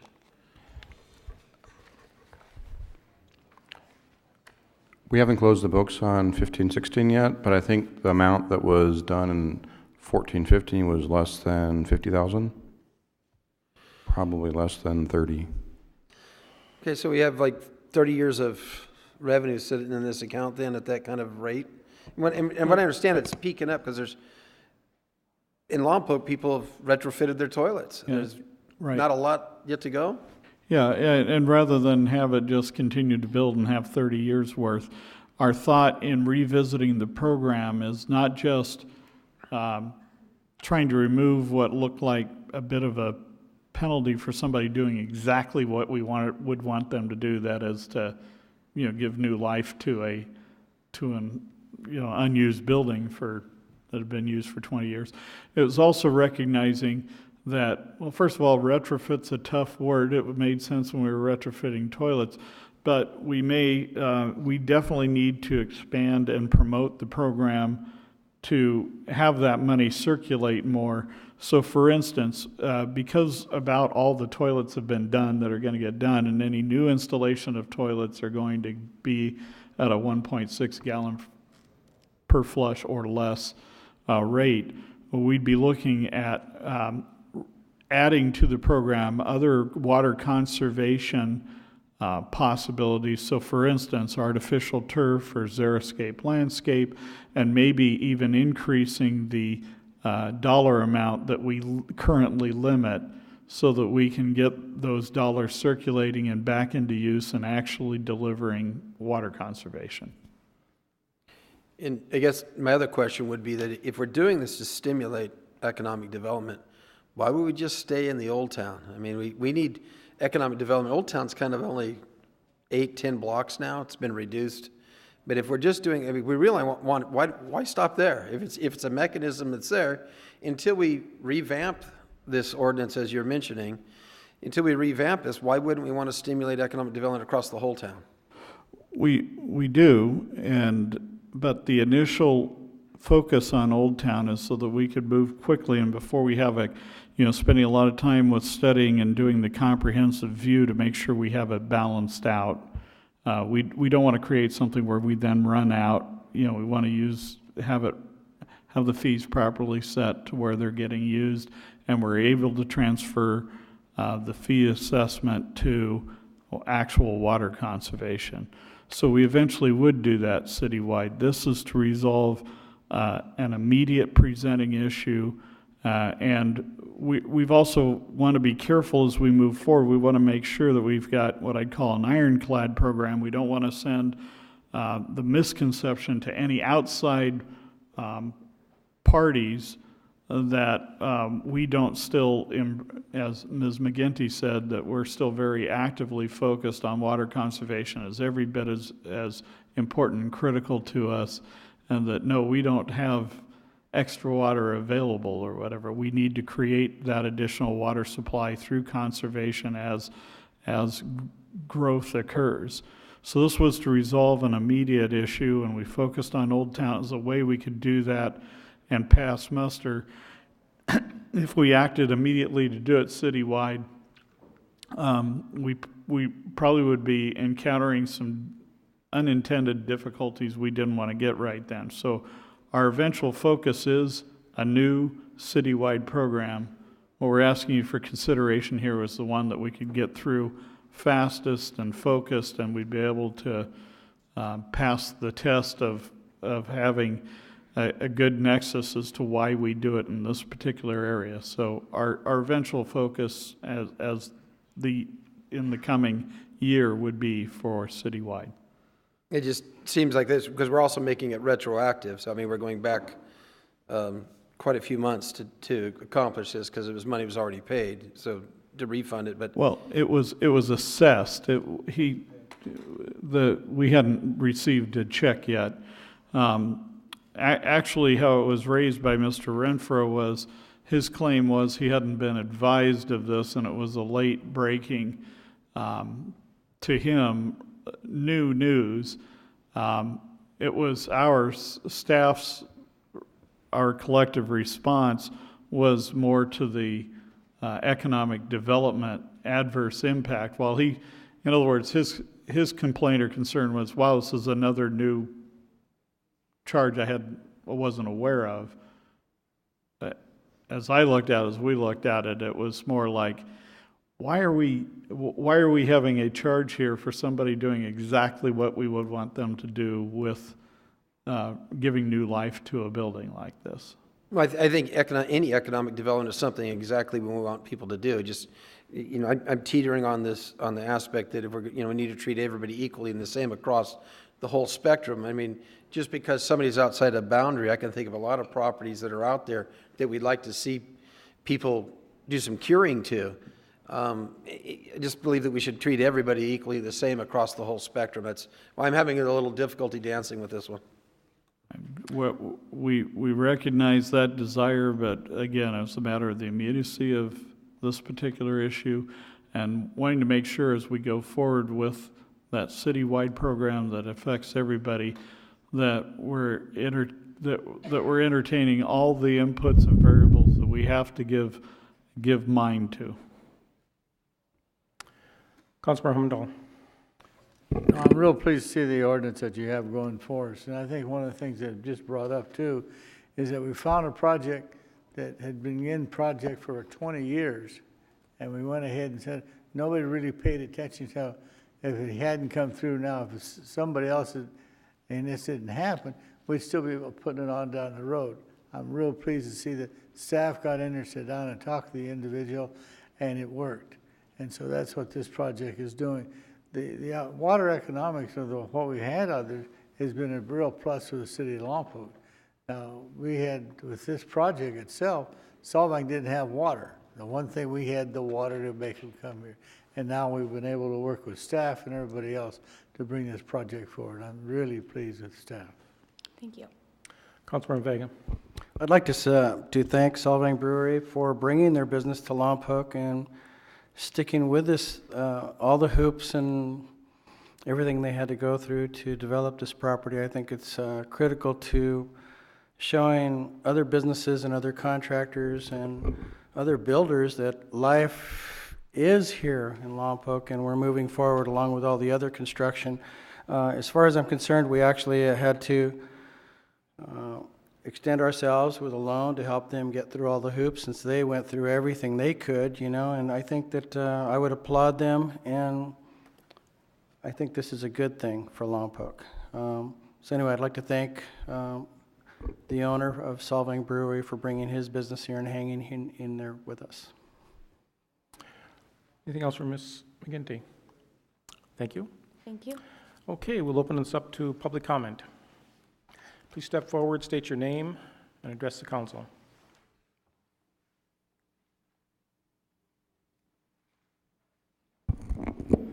Good evening. My name is Jane Bear, and I am a property manager and part owner of the strip mall that includes Gemini Theater, which has been vacant for coming up on 4 years now. And in the past year and a half, 2 years, we have had 2 brewers seriously consider going into the Gemini. It didn't happen because the capital is not there. This is a big project, as Solvang Brewery has found out, and it would have taken $1 million, which we couldn't put together between the partners. But we're outside of Old Town. I would agree that economic development should be stimulated outside of Old Town as well. I know it's heresy to say this, but we don't have evidence that developing Old Town is really the best way to go. And in fact, when we talk about good paying jobs and so forth, we're really talking about outside of Old Town. Old Town is to encourage tourism. It's to encourage retail mainly, but the big jobs are going to be outside of that core area, and as it should be. We don't want a bunch of industrial stuff in Old Town.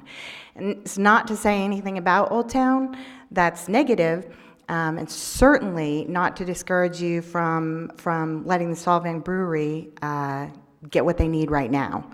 But I would urge you to consider extending it outside the boundaries of Old Town. The Gemini is a perfect example. 2 breweries.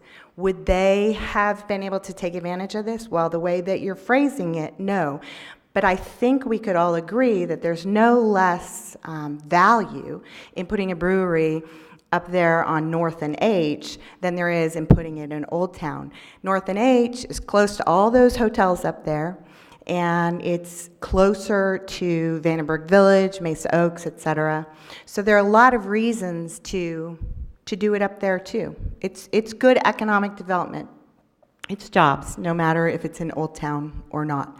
So I just urge you to expand the boundaries of that. And I just want to thank you, Mayor Lingle, for, I know Michael Donahue didn't say his name earlier. I was watching, and you didn't interrupt him, and I really appreciate it. And I know some people think it's a small deal, but it's a matter of intimidating or not intimidating.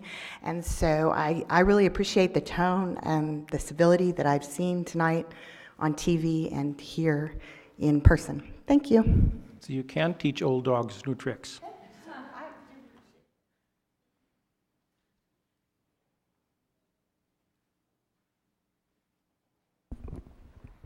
Good evening. John Lynn, Lompoc resident.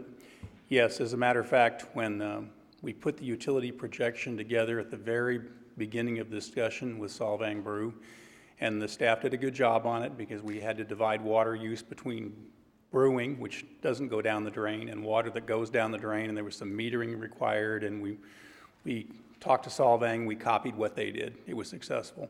But that fee was never in the discussion. It actually came up a year and a half later when somebody discovered it. So I think this is a good first step. There was a possibility when I was mayor of a hotel that was interested in a downtown parcel. For those of you who've been here a really long time, you'll remember that the downtown parking lots were put together and utility lines were put in for, I think it was the Iverson project. And ultimately, for some reason, that project never came to fruition. Dwayne might remember it, but I wasn't involved then. But I had a hotel that was interested in downtown, and the electric looked real good to them, but the water impact fee was a pretty big number. I don't think that was the deciding thing, but it could have been one more valuable tool. I think the other thing that we're going to find now with Solvang Brew going in down there is you're going to have some more activity in downtown with Solvang Brew, with the theater coming along now that we've gotten the state of California out of it. So I obviously encourage you to pass this, and I agree with the prior speaker that we need to look a little wider when we get to this in the near future. Thank you. Thank you. Anyone else? Okay, we're going to close public comment, bring it back to the council. Councilmember Mosby. Again, I am for this. It seems like we have a significant amount of money in the kitty, and take it that the city manager is going to come back, and then we can maybe do some sharing to other people to stimulate economic development across the whole community. And I'll be for this tonight, but understanding that I'd like to see the sharing spread even further. If it's granted, this is $9,000. I think it's a make or break for this gentleman. I know it's a little tiny carrot we're throwing his way, and we're also embracing him and saying, hey, thank you. But I think we need to make sure that we use the same level to everybody out there who's trying to do some economic development. So is that a motion for staff recommendation? There's a motion for staff recommendation. Okay, I'll second it. Okay, Councilmember Humdahl, you had your light on. Did you want to make a comment? It's good. I think what Mr. Mosley brought up is a good idea, that things are going to work. Now coming down the road, there's new ideas, but at least we change them. And the city's looking at changing it to where it's going to be a benefit for the consumer and the general public. And like I say, the Ford dealership has been closed for about 20 years. And very many people hadn't used it at that time. Now changing from a car dealership to brewing beer. You got to remember, years ago when they brewed beer, they would have it underneath the house and everything else, and then they would sit them in the poles going up Sweetie Road, and there was a hole in there, and that's where the quart jars would go that you go out there and pick up your brew. Now, that's what Lompoc was many years ago. That's where you found it. I go out of town. Now you can go downtown, in the middle of town, and buy beer. So I think it's a real plus, and they're backing it 100%. Okay, so we have a motion and a second. Any further discussion? Let's vote. Thank you, and that passes 4-0 with one abstention. Abstention. Okay, item number 10 has been pulled. We need to get Mr. Starbuck back in the room. Let's find Councilman Starbuck.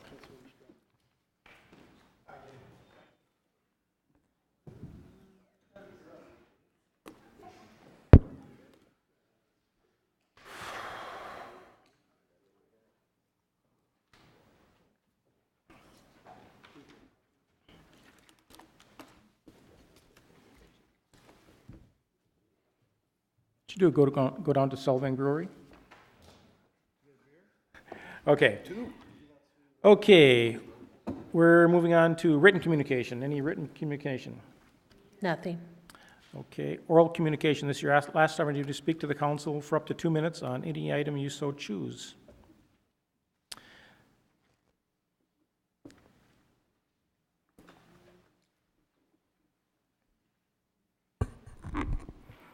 Good evening, Jane Bear. Mr. Malavi made a comment that I want to go back to, and I may have mentioned it before, and at the risk of ruining the tone of this pleasant meeting, I did read to you out of the City Council handbook that you state that you can take comments and questions during public comment. And of course, we know that the Brown Act allows for comments and brief exchanges on any topic with the public, even if that topic has not been agendized. So we've kind of covered this before, but I am confused, and I have asserted before that you guys are really not very good at following your own rules. And this just seems like another case to me. Mr. Malavi, it's in their handbook. They take questions. Ms. Bear, it's also in the handbook that it's at the chair's discretion that we answer questions. Right, but he didn't say that. But he said, we don't answer questions. So when we brought this up before, I actually read it to you, and it does say the presiding officer can decide whether or not the questions are to be answered. So you might have told Michael Donahue, I'm not going to allow Councilmember Vega to answer that question. Or Councilman Vega might have said, well, I'd like to answer that question. Will you allow me to answer that question, Mayor Lingle? And that would have been within the rules. It's up to you. But what Mr. Malavi is asserting is that it is not up to you, that this is not a place for questions. And I would like to ask you, Mayor Lingle, to allow Mr. Malavi to clarify his previous comments. Is it or is it not appropriate to ask a question? Do you care to answer that? I can do that, but I'll do it at the end after the oral communication period is over and we're in council sure. comments. Okay. Thank you. Thank you. Anyone else? Yes. Step forward.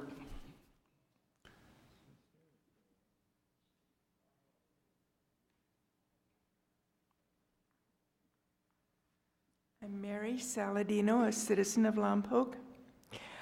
I just want to comment on something that was stated a few minutes ago regarding how Old Town is being favored for more growth than the rest of the city. I cannot agree with that because there is a lot of growth going on in this city in various places. There's a brand new hotel at Barton and H, and it's looking very good. There is a new hamburger facility going in, and it's noted all through California, and it will be very nice to have that open. And I have gone to the theater today. We have an excellent theater in this town, and the movie, if you have not seen it, Pete Dragon, is outstanding. I hope you get to see it. It's really worth your time. And what else? There are other things going on. We recently had an update on the streets and the lanes being marked. So I think a lot of people are working very hard, as much as they can in this whole town, to make it good. And I did have a chance to get down to Old Town to visit some of the new shops, and I was amazed of the creativity that is going on there. But it's not the only thing that is happening. There's a lot of good things happening all over, and I want to make a comment how much I appreciate all of your hard work. Thank you. Thank you. Please, next step forward. So I'm not sure if this is double dipping, but with regards to privacy, I believe it's AB 856 prohibits the use of any device to violate somebody's Fourth Amendment right to privacy. And if the law enforcement doesn't want to pursue it on a criminal side, you can pursue it on a civil side too. You can get your own lawyer and have them served and get a restraining order or whatever you want. So there is legislation in place for safety. I would like to see the ordinance be towards safety of the airspace. Thank you. Thank you. Anyone else? Seeing no one rise, we're going to close oral communication, bring it back to the council for council requests, comments, and meeting reports.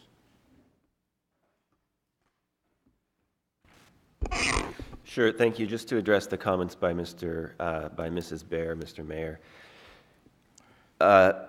Perhaps she is correct that the council handbook uses the phrase that the council can answer questions, but the Brown Act is what governs, even if it's inconsistent with the council handbook, we have to follow the Brown Act. And what the Brown Act, she used the word exchange. It does not use the word exchange in the Brown Act for during the public comment period. It says that the speakers may comment and then council members may make a brief comment about what the speaker said.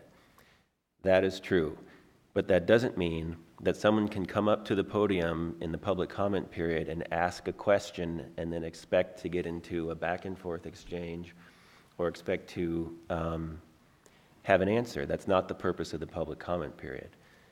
The purpose is to come, make your comments to the council. The council can consider those comments. They can ask for an agenda item on the issue that's brought up. The council member can make a brief comment, that is true. But council member wanted to make a longer than brief comment, then the proper thing to do is to make a comment at the council comments section at the end of the agenda. Thank you. Okay, council reports. Councilmember Vega. Nothing to report, but I do have a request here for a council request. We have under the proposed future agendas, I'd like to, we have the use and arrangement of council chambers, which has not been had a date put on it. And during our transparency meeting, we also agreed to put some sort of an ad hoc committee there to discuss some of the changes and proposed changes that the public would like to see. And I'd like to see if we can get a date put on that. Either we put the ad hoc committee first or together with the use and arrangement of council chambers. I see that it's here, proposed date of an item. I'd like to see it sooner than later and maybe see if staff can actually put a date on that for that. You know, the clerk and I had discussed that, I can't remember if it was late last week or early this week, it's running together, but we were going to target the next council meeting for that discussion. Thank you. And also, like I say, with the discussion with the ad hoc committee, would that be part of that? Yeah, because I think it was a suggestion, but you ultimately need to discuss and deliberate and decide whether you want to appoint that or not. That was a suggestion that came out of the workshop, so it'll be teed up if you want to take action on that as well. Would we make a request tonight to tee that up, or on who would be on it, or would we just put that on the agenda? I'm bringing that with the idea of the configuration. So the question is, the discussion will be: do you want to do anything different with the physical configuration of the chamber and the seating, et cetera? And I guess it's a different item, but if you'd like to have an ad hoc on transparency, I think was how the... Well, a discussion possibly, since if we can't come to a consensus on our arrangement. I mean, what I'm trying to do is, within the transparency aspect of this, is to provide the public's input in this to see how we can attract more people, how we can make more people feel more comfortable and not be intimidated to give their input so that we can make better decisions. That would be my thought process. So I think that possibly bringing that up for discussion and possible action. Yeah, it'll be poised so that you have a pretty broad spectrum of any actions you may want to take in that regard, including being able to formulate this ad hoc committee. Thank you, sir. I think my thought process is not so much what we want. I'd like to have input so we can see what the public would like and see what the changes would be. So basically, that's the direction I'd like to take. Right, but I've got to bring the item at your pleasure, so. I got you. Okay. I got you, sir. So is that something that I have to propose or bring up again, or is it on? We're already counted. You've already had your motion, second and third, so we're already. Got you. Thank you, sir. Yep. Appreciate it. Okay, Councilmember Humdahl. Yeah, just a couple of things. Both the fire chief and police chief have gone, but in what's going on in California and the amount of fires, we've had a lot of our own firemen going to all these different fires and giving their time and such. So that's been tough on them, tough on our fire department, but that we have them, we have the quality of people that is needed to fill those. And also, I'm real pleased to see the police department out all over the city of Lompoc, good, bad, or different. They're out there, they're taking care of it. It's not just on the street, it's in homes and other places where these problems, and they're out there doing a nice job and handling the areas. I just had to be driving by them several times, and they do a very nice job handling the people, what's going on there. So I want to congratulate the police and fire department for the quality of work they do with the citizens of Lompoc. Councilmember Mosby. Nothing to report. Councilmember Starbuck. I have no reports. Okay, and I have no reports, but I just want to make a comment.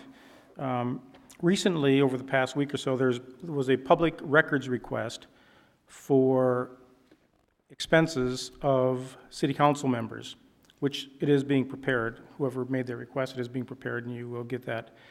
I just want to sort of preempt and let you know some of the things you're going to see. I believe one of the reasons, I may be wrong, I believe one of the reasons it's being requested is often I'm the one that reports out that I went to a meeting and the city paid for a hotel room and paid for my transportation.